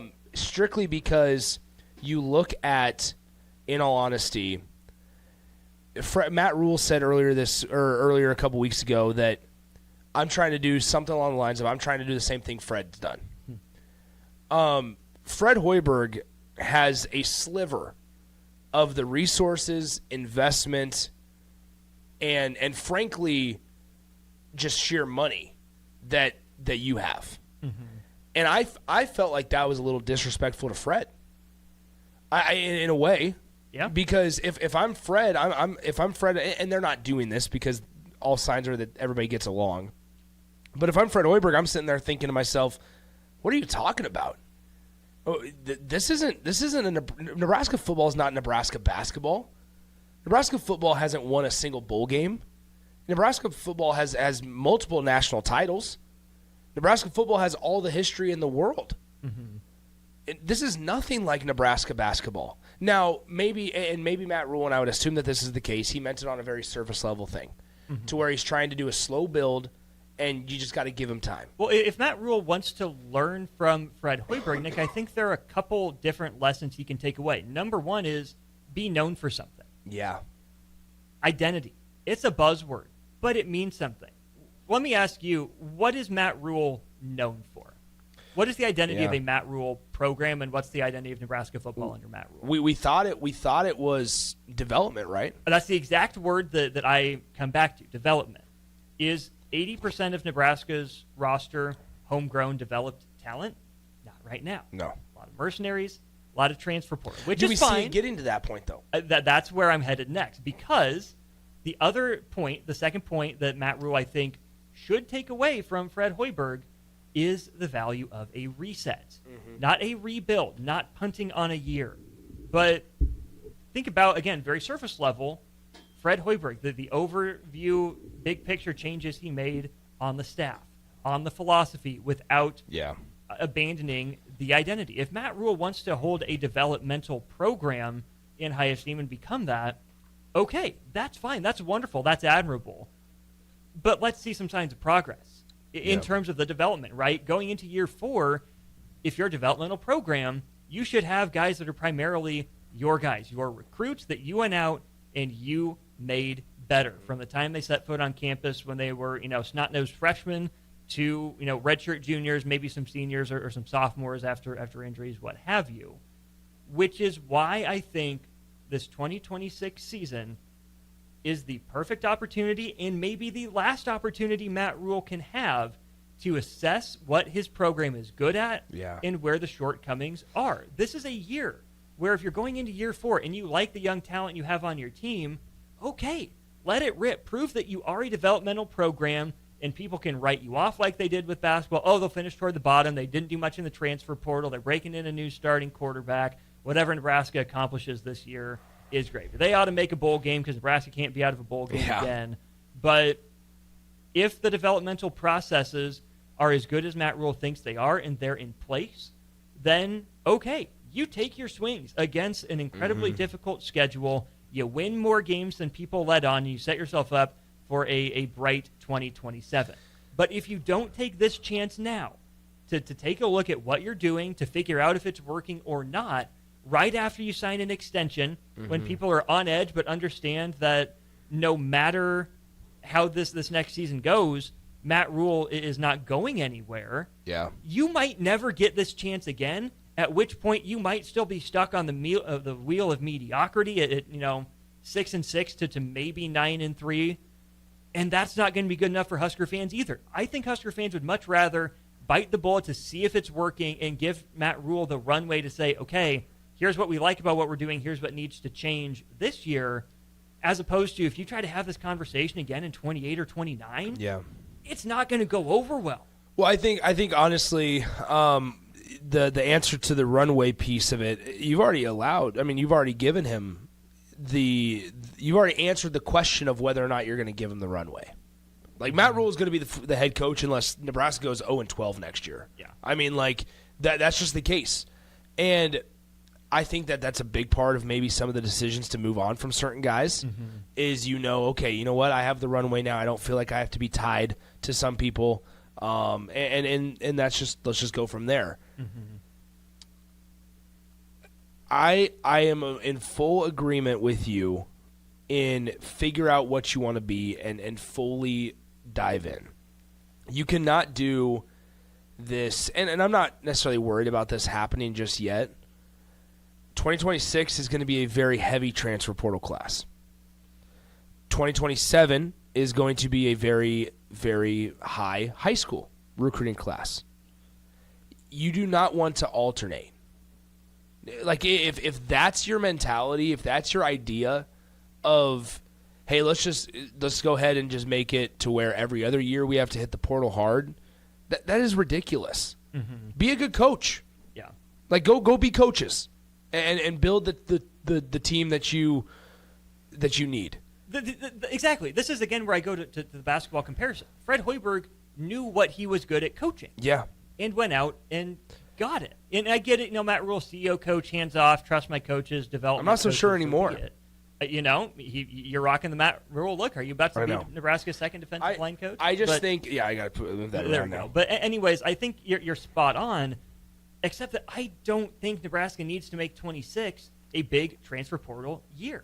If you're going to do it, go pay for multi-year developmental guys.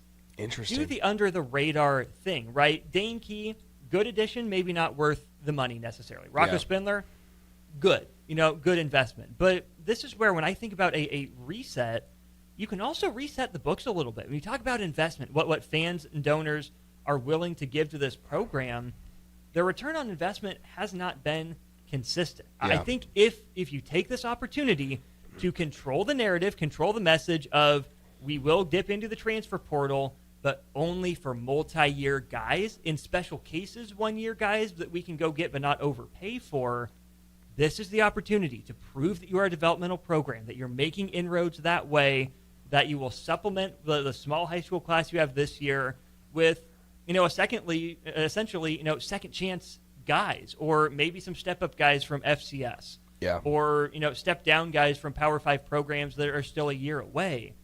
The transfer portal is another way that you can prove you're a developmental program. If you target the multi-year guys, you can get it maybe a little bit of a discount that outperform their contract. I just here's the one thing that I will say: if you go down that road, as a staff and as a fan base, you cannot accept poor results as the reason. Like, do you see what I'm saying there? In terms of, let's just go through the scenario. Nebraska rides with their young guys next year, which I'm fine with. But if you, like, I want to hear Matt Rule and the entire staff say, look, there's going to be some bumps in the road, but this feels like our best chance, and this is the best option we have when considering the betterment of the program. That's the thing. If you're the head coach, Austin, and you sit up there on the podium and tell me, hey, look, you know what, Nick, we're going to play our younger guys. There's going to be some lumps, but this is the best thing for the program going forward because in our 3-year plan, these are the guys we want to go with. And that's fine. But then I sure better not hear you say at the end of the year, hey, well, okay, hold on now, cut us some slack for the only the 3 wins because we were playing a lot of young guys. What was the undoing of the previous regime? In my opinion, Nick, it was some hubris. Yeah. Some entitlement. I didn't think that was Matt Rule coming in, walking a very dangerous line. This is the perfect opportunity for Matt Rule to take control again of the message and say, through 3 years, here is what we found that we like and that works for us in the Big Ten. Yeah. On the flip side, here's what hasn't worked. Here's where we need to get better. Here's where our processes fell a little bit short, where it's not up to the Big Ten standard. Yeah. And we might have our eyes opened again this year in 2026 with the great Big Ten schedule that we face. A little humility could go a long way because, again, not to go back to basketball apples and oranges, I agree. Fred Hoiberg didn't completely scrap what he wanted or what he thought would work in the Big Ten. He stayed convicted enough to some of his identity. How he got to what he wanted to do looked a little bit different, but there was humility there in having the nebulous plan in the conversations that allowed him to keep his job with a restructured contract. That's another lesson I think Matt Rule could learn. It is stand strong on what you think and believe and know can, will, and has worked for you through the first 3 years in the Big Ten, but don't be afraid to say, hey, here's what needs some tweaking. We know it needs tweaking. Give us this year to see what it looks like because I think it's going to be better now that we know what needs to change for us to have the success that you, the fans, deserve. Yeah, I agree with you. We'll go to break on that note. Let's go ahead and step aside there because there's a lot that we can go into with Wednesday's bowl game. Yeah. There's going to be guys that have announced this week, Maverick Noonan and also one other that we'll talk about that at least at the time of this recording have announced that they're going to travel with the Huskers to the bowl game and but going to enter the portal following the bowl game. Mm-hmm. We're going to talk about that. We're also going to preview the matchup. We'll have this on as we're ready to go. Nebraska, big week ahead for the Huskers as Nebraska gets ready to play Kyle Whittingham's Utah Utes next Wednesday in Las Vegas. Nick Sehnert, Austin Oerman alongside. We'll step aside, come back in a few short minutes here on 93.7 The Ticket. Concrete Industries has immediate job openings for precast production laborers and maintenance technicians. Concrete Industries offers great pay, health benefits, 401k, a wellness program, holidays, and paid time off. Apply today to earn a starting pay of $21.50 per hour plus a $1,500 hiring bonus. Concrete Industries is hiring all experience levels and offers on-the-job training. Start your career today as a precast production laborer or maintenance technician. Visit concreteindustries.com. Don't be fooled by the typical holiday ads this year. A new car for your significant other is a dream, but not a likely reality. Why not upgrade the current car you have with a detail? This year's hot item is a gift certificate from Nebraska Auto Detail to make your car look and smell fully refreshed again. We all have clutter and we all make messes, but it doesn't have to stay like that. Give the gift of a clean car this holiday. Buy your certificate at NebraskaAutoDetail.com or call 402-601-5086 for an appointment today. If you're seeking a career with a growing company, Gaina Trucking and Excavating is hiring and looking for additions to their team. Gaina Trucking has a strong team culture, competitive pay, 401ks, and benefits like health, dental, and vision. Drivers are guaranteed 40 hours per week, even in the winter months, and are home every night. Start your career today at Gaina Trucking and Excavating. Apply today at GainaTrucking.com. Ready, set, Ford. Just announced 0% for 66 months with approved credit on all 2025 Ford F-150s at Zollner, Fort Beatrice. Save thousands in finance charges. If your current pickup loan's 4, 5, 6% or more, trade in today and receive 0% for up to 66 months on a brand new 2025 Ford F-150 of your choice at Zollner, Fort Beatrice, Nebraska's volume dealer with the hometown service you expect. At Raising Cane's, we focus on being the best at one thing and getting it right every time. Which is why every chicken finger meal we serve is marinated, hand-battered, cooked to order, and made just for you. Quality isn't complicated, and our menu is proof. Raising Cane's chicken fingers. One love. Skip the line and order with our app or online. This holiday season, bring home a tradition that tastes like celebration. Beatrice Bakery's world-famous fruitcake, baked in the heart of Nebraska with rich, golden batter, real cherries, pineapple, crunchy nuts, and a splash of old-fashioned goodness. It's moist, flavorful, and crafted the same way for generations. It's the fruitcake that turns skeptics into believers. Find Beatrice Bakery fruitcake online at grandmasbakeshop.com or at your favorite retailer, and make your holidays deliciously unforgettable with the help of Beatrice Bakery's world-famous fruitcake. Are you ready for a new opportunity? Check out Sandhills Global. Join a dynamic team where your skills are valued and your career can soar. We offer full-time positions with a 4.5-day work week, competitive pay, excellent benefits, and a positive work environment.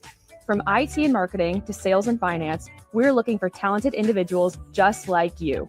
Apply today at sandhills.jobs and take the first step towards an exciting future. That's sandhills.jobs. Don't wait, apply now. Bagels and Joe is the perfect place for breakfast or lunch in December. Try one of their delicious breakfast sandwiches or grilled breakfast burritos. Don't forget to snag a gift card for stocking stuffers and bring your family in from out of town. With 4 locations in Lincoln and 1 in Seward, Bagels and Joe. At Fairway Meat Market, your family, and as part of the family, they want to save you money on your meat and groceries. Now through December 14th, enjoy USDA Choice 8-ounce New York strips, $6.99 each. 85% lean ground beef, $4.98 per pound. All natural boneless chicken breasts, $2.48 per pound. And holiday gift boxes are available for $50. That's all at Fairway Meat Market in the Rockledge Square Shopping Center, just south of 84th and Van Dorn. Rashawn Jackson here for Bauer Infrastructure, a veteran-owned local company proudly serving Lincoln, Lancaster County, and the surrounding areas. Bauer provides quality work at an affordable price, and they're growing rapidly. If you want to experience a career with a fast-paced, family-friendly environment, visit BauerInfrastructure.com. They have top-of-the-line benefits, year-round work, even through the winter. Bauer, usher in the new era of infrastructure to an area near you. And as always, go Big Red! Hungry for something real? Come to HF Crave, Lincoln's favorite spot for burgers that are anything but basic.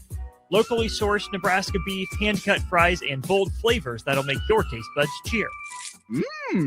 Whether you're craving the classics or ready to try something wild, they've got the burger that gets you. HF Crave. Fresh, local, craveable. Find them at 48th and Holdridge or order online at hfcrave.com.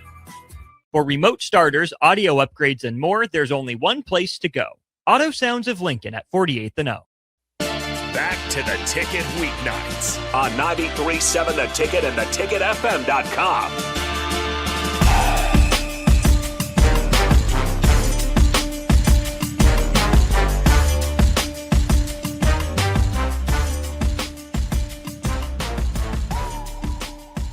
Welcome back in. It is 93.7 The Ticket special edition on a Friday. Appreciate you guys joining us wherever you may be. Always reach out to us, 402-464-5685 on the Starter Heyman text line. Do not call today. Nobody here to take calls. So just text us if you will. You can always reach out to us on Twitter, Nick_Sehnert at Austin_Oerman, as well as we continue to break down Nebraska football and the Utah Utes. That bowl game coming your way next Wednesday, 2:30 p.m. Central Time, 12:30 out there in Vegas. And DP, Jake Sorensen, and myself will be out there. Nick Sehnert, Austin Oerman with you here today, though, as Austin, a little bit of news earlier this week. Obviously, we know Maverick Noonan is going to travel to the bowl game, but enter the portal following that.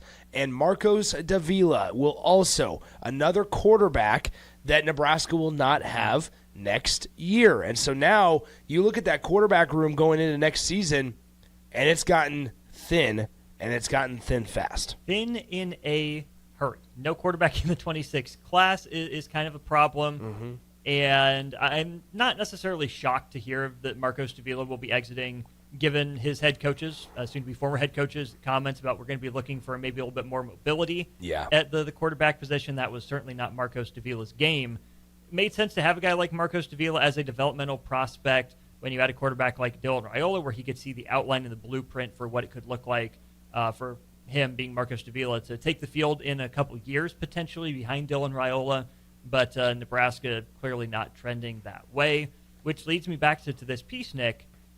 Who are those mobile quarterbacks out there that Nebraska could be looking at? Are they big-name guys, or is this a Trinidad Chambliss situation? Maybe even a Jalen Gramstad 2.0 situation where you go get a guy that has that multiple skill set that can come in with multiple years. Obviously, for the bowl game, it leaves Nebraska thin at the quarterback position, but I think I'm in the same boat as a lot of Husker fans. Whatever happens in Las Vegas will stay in Las Vegas. I don't think there will be some grand sweeping declarations or conclusions, no matter who the starting quarterback is in that one. But it can certainly set the tone for Nebraska's impression with guys that are about to enter the transfer portal just a couple days after that, and set the direction for potentially what an offense helmed by a mobile quarterback under the direction of Dana Holgorsen with protection from players coached by Jeep Wade could look like. It feels like also, and this is just where, once again, like the 3-year plan, the 4-year plan, right? Because it's important for, yes, essentially NIL has created a year contract thing. Like, we get that, right? But being realistic, programs have to operate in the mindset of that these guys are going to be here for the next couple of seasons. They just have to. You're going to drive yourself crazy, and you're going to go through wholesale changes, and you're going to be changing your plans nonstop if you don't. Yeah. And so you have to operate in the mindset of, like, TJ Lateef's going to be here, right? He is somebody that seems like Nebraska's staff wants to hold on to, which I'm fine with. With that in mind, let's talk about the 3-year plan. You go out, you bring in somebody that I personally think is going to contest for the job, but is not the clear outright winner from the start. Now, what do you have to do to get somebody there that is aware of that, right? Because, Austin, you and I both know a lot of the quarterbacks that are in the portal, specifically at that position, are going to want to know that, hey, if I'm signing to you, I'm going to be able to play next year. Yeah. And especially for some, if it's like your last year of football. And I wonder how this staff is going to operate in that conversation, because you if you're not careful and you want the best of both worlds, you might wind up with nothing. We've seen that time and time again in various sports at various levels. Know who you are, know what you want to accomplish, and go do it. I think it would be incredibly risky for Nebraska to take a 1-year transfer quarterback in this offseason. Okay. That, to me, is Could we see multiple quarterbacks?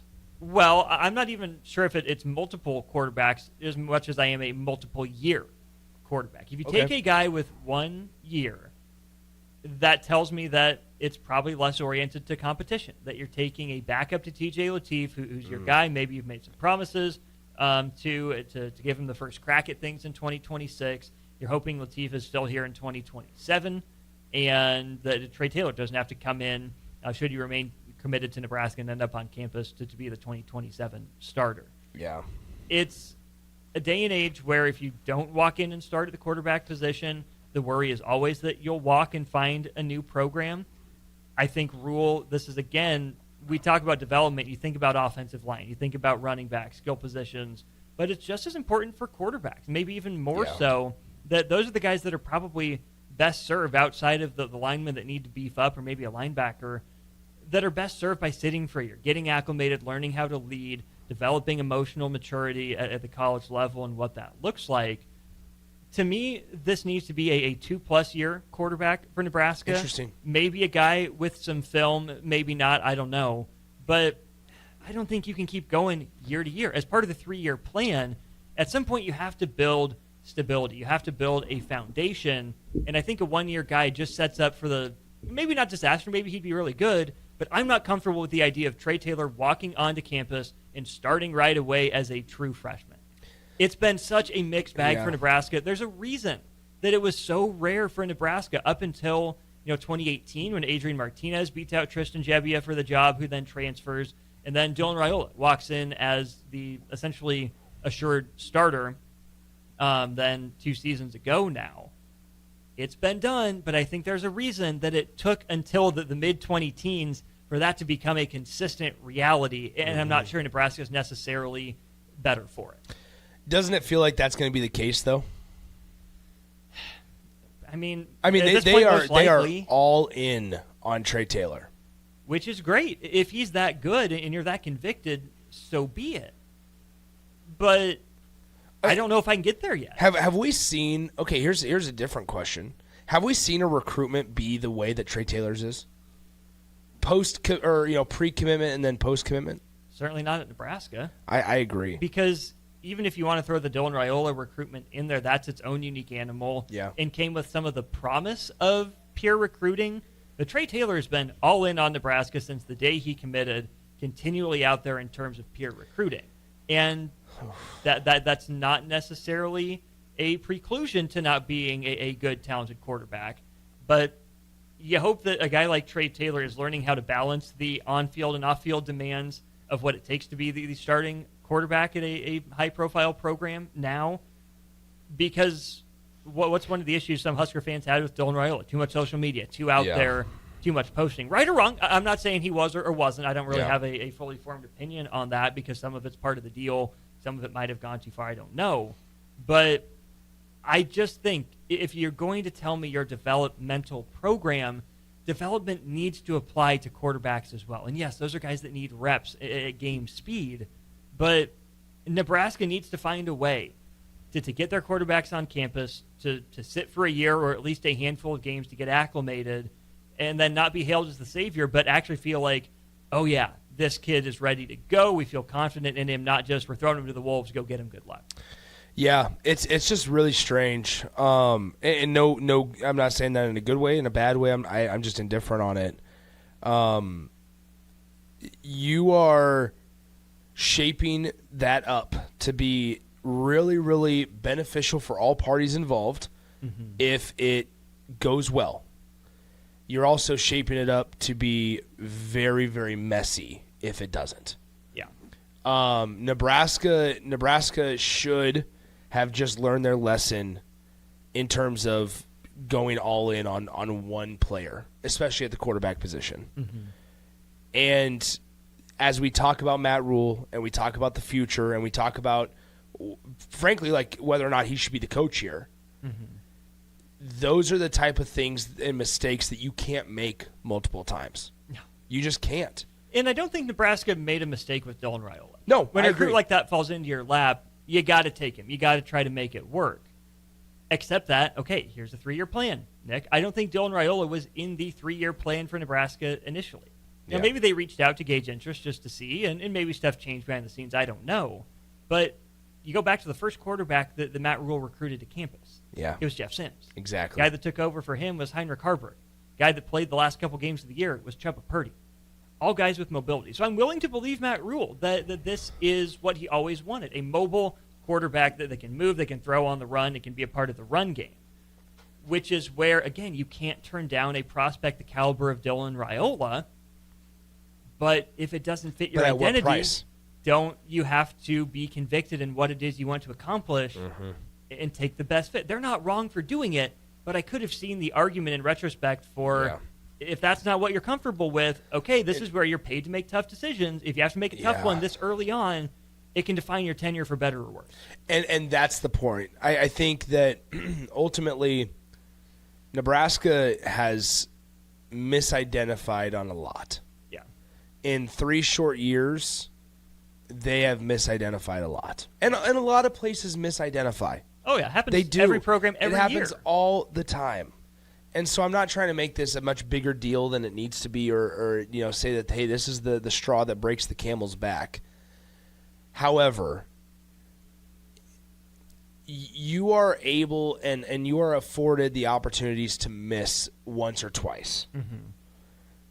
However, you continue to do it 5-6 years into your tenure, that's where the conversations need to be had. You can miss at the bottom of the roster. Yeah. You can take flyers on guys that you hope pan out, but you can't miss at the quarterback position. Let's be as honest and transparent as we can be right now, Austin. You asked for more money because a lot of your money's tied up in talent that's not producing. I mean, that's the honest truth. And at least that's what it was in 2025. Mm-hmm. Now, hopefully in 2026, as they restructure deals and as they re-sign guys or let guys walk, and we'll find out all this once the January 2nd portal opens up. But it's just one of those things that I look at it and I go, if you don't get desperate and overpay for bad talent or minimal talent, or talent that doesn't fit, then you're not in this position. Mm-hmm. And that's why I think through all these conversations, it's hard for me to find sympathy. Yeah, does the way that college football is structured right now suck? Yeah, it does. But who's controlling all of it? Now, granted, sometimes you have to play the game, and I'm all for it. I understand that piece of it. You have to play the game, and you have to be willing to spend the money, and donors and fans have to be willing to put up the money. I get that. But also, to sit here in Nebraska and at any point say that you don't have the investment is just absurd. I think it's just more so of the question that needs to be had is where's it being invested to? Mm-hmm. And where is the money going? Yeah, who is it going to? Where is it going to? Because and this goes so much deeper than just figuring out who your starting quarterback is. Who's the guy calling plays? Who's the now you established a coach that has a run game coordinator title after you come off of 5 straight years, now 3 of them with you, not having a run game coordinator, but then I'm less skeptical of that. I think that was just a title to get okay. So I think here's so let's talk about this real quick, because I think you're right, and this is kind of what I was getting to, is why don't we just come out and say what they are? like recruiting, they're find some fancy title to just Lonnie Teasley's here to recruit. Yeah, maybe to take part in the run game coordinating part of it, sure, right? Mm-hmm. But don't just do titles just to have titles. Titles have to mean something. Yeah, if it's mumbo jumbo, it looks like, hey, here's another body holding down some grass on the sideline. I've been on this train. Jay's been on this train, even in this day and age of paying players. Obviously, you have to do that and take care of them. You have unlimited staff size. That can be a good thing or a bad thing. If you bring a guy on staff for a reason, wonderful. Maybe Lonnie Teasley can coordinate the hell out of a run game. More power to him. Yes, if that's what he's here for. But if he is here to recruit, if he is here to be one of your 10 or 11 countable coaches that you can send on the road, because, I don't know, you don't send one of your other coaches, I won't name names, out on the road, or you think that he's just better at it, then just say, hey, give him a title that allows him to go out on the road and recruit, right? Because if he's your recruiting coordinator, probably can't be doing that. I don't think Pat Stewart can be involved, for example, on the road in these conversations. Let me know if I'm wrong, text line or Twitter line. But if Lonnie Teasley is here to recruit and you want him on the road, give him a title that reflects that. If he's going to be your closer here at home and you get guys on campus, fine, but you can't give guys titles just to get them here if it's not going to reflect what they actually do. There's a lot of people that have, in Nebraska football, in other jobs, in other entities, titles are just titles, just to collect paychecks. And that's a very slippery slope that you don't want to get into. Yeah. So, all right, with that being said, let's take our final timeout. We wrap up this 2-hour edition of post-Christmas 93.7 The Ticket coverage. He's Austin Oerman. I'm Nick Sehnert. We'll be right back to wrap things up. Back to the Ticket weeknights on 93.7 The Ticket and theticketfm.com.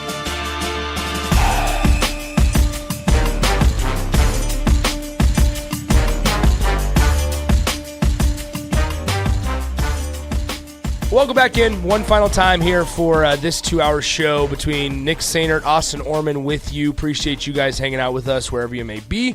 Always check out the ticket content on Facebook, YouTube, Twitter, Allo Cable Channel 961, as well as the Sartor Heyman Jewelers live video stream over there, and always on the FM dial, the mobile app. Mobile app works everywhere. Highly recommend you do that.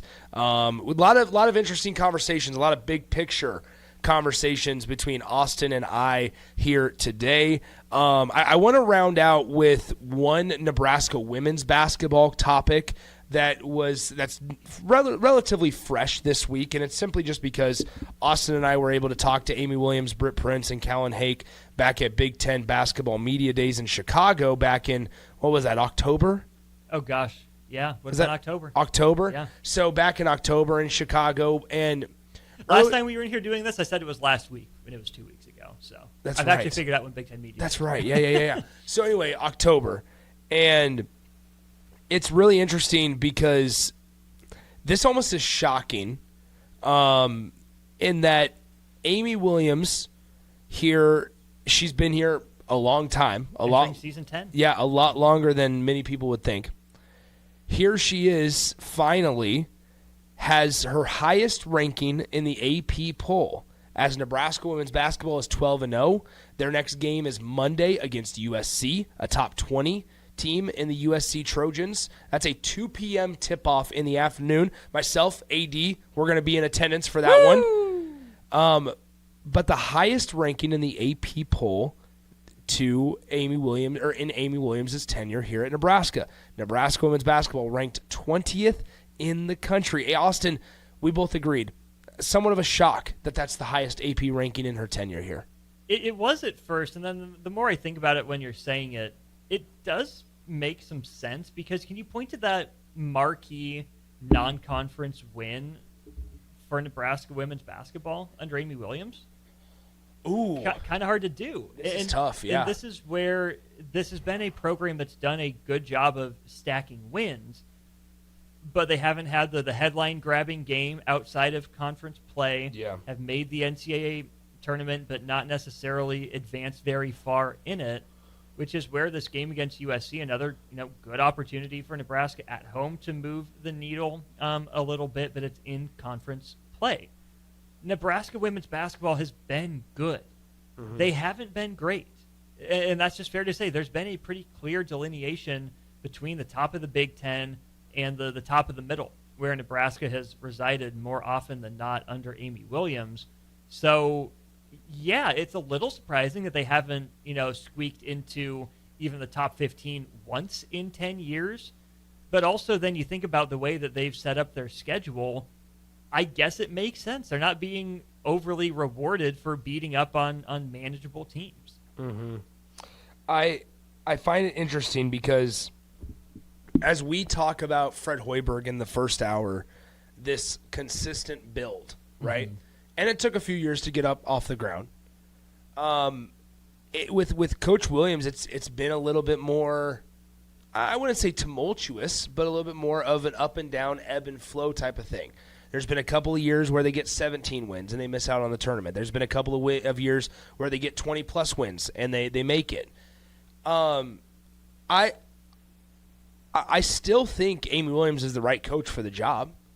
Like, I think that there's also something to be said about I want to be careful how I say this because I don't want this to come across as wrong. Similar to how do I put this?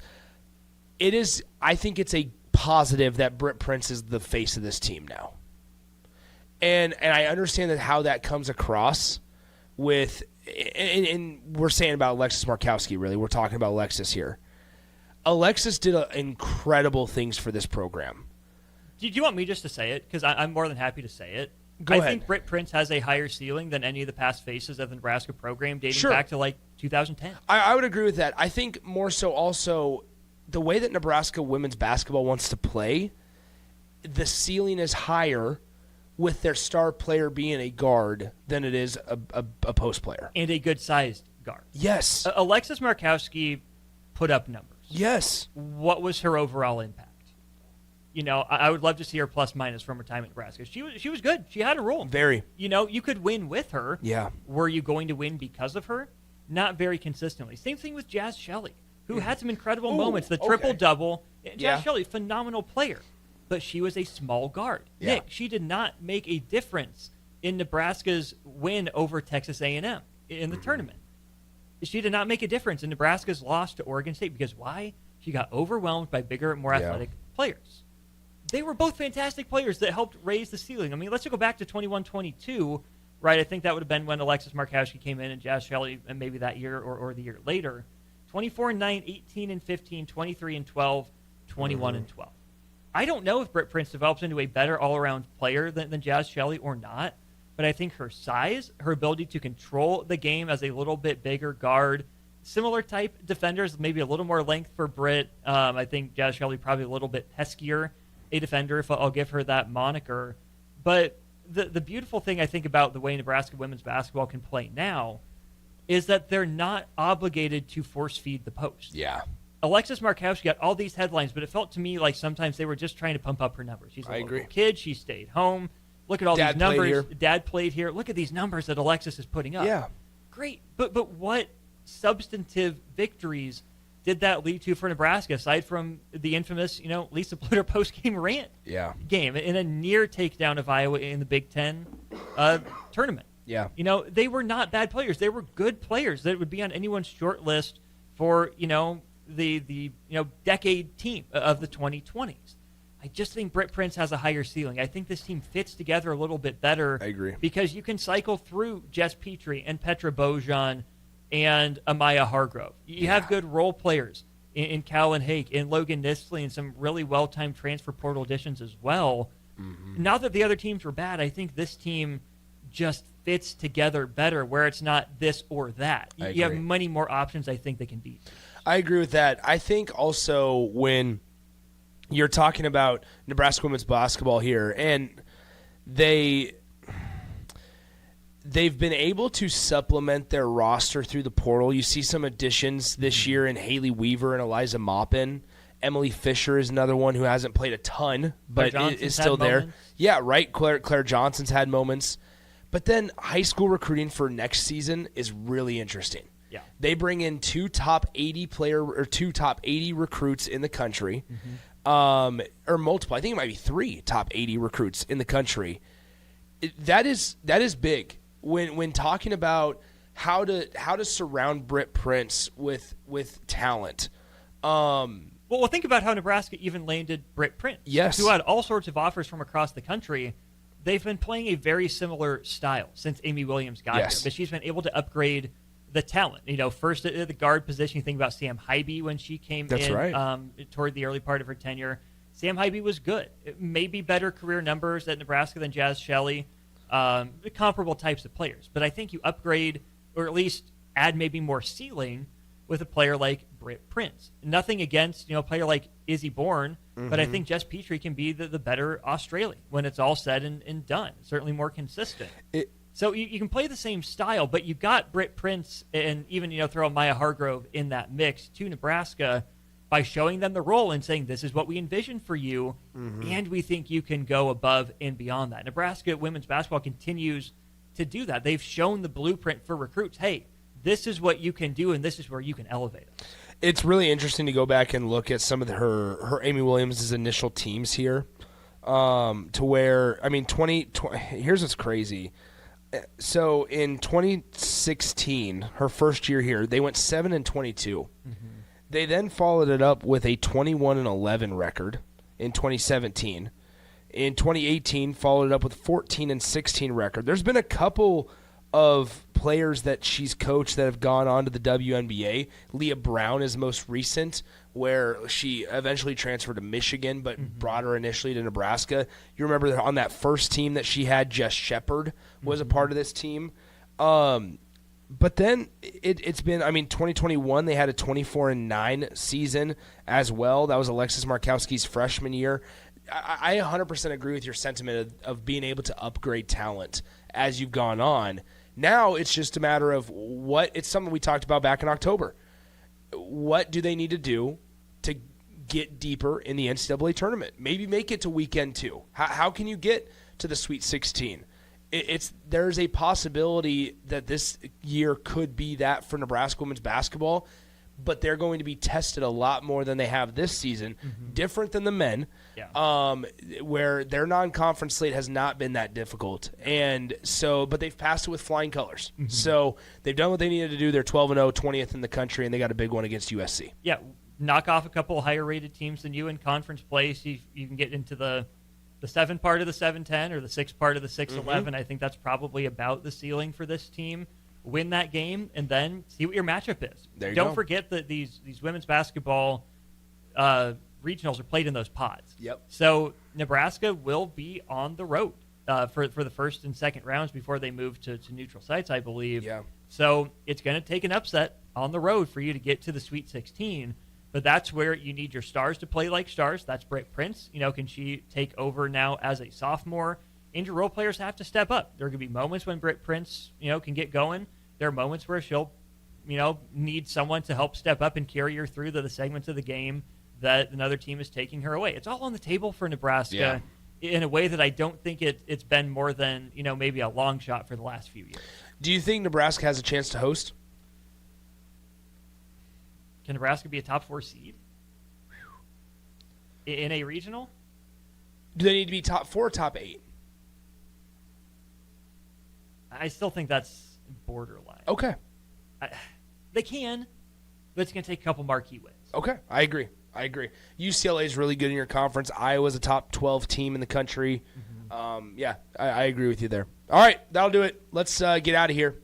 As once again, appreciate you guys tuning in. Make sure you stay tuned in all day long. We'll continue to have this coverage for you throughout the rest of your Friday. We appreciate it. Thanks to Austin for sitting in, hanging out with me as well. More 93.7 The Ticket coverage the day after Christmas. It rolls on here in just a few minutes after this short break on 93.7 The Ticket.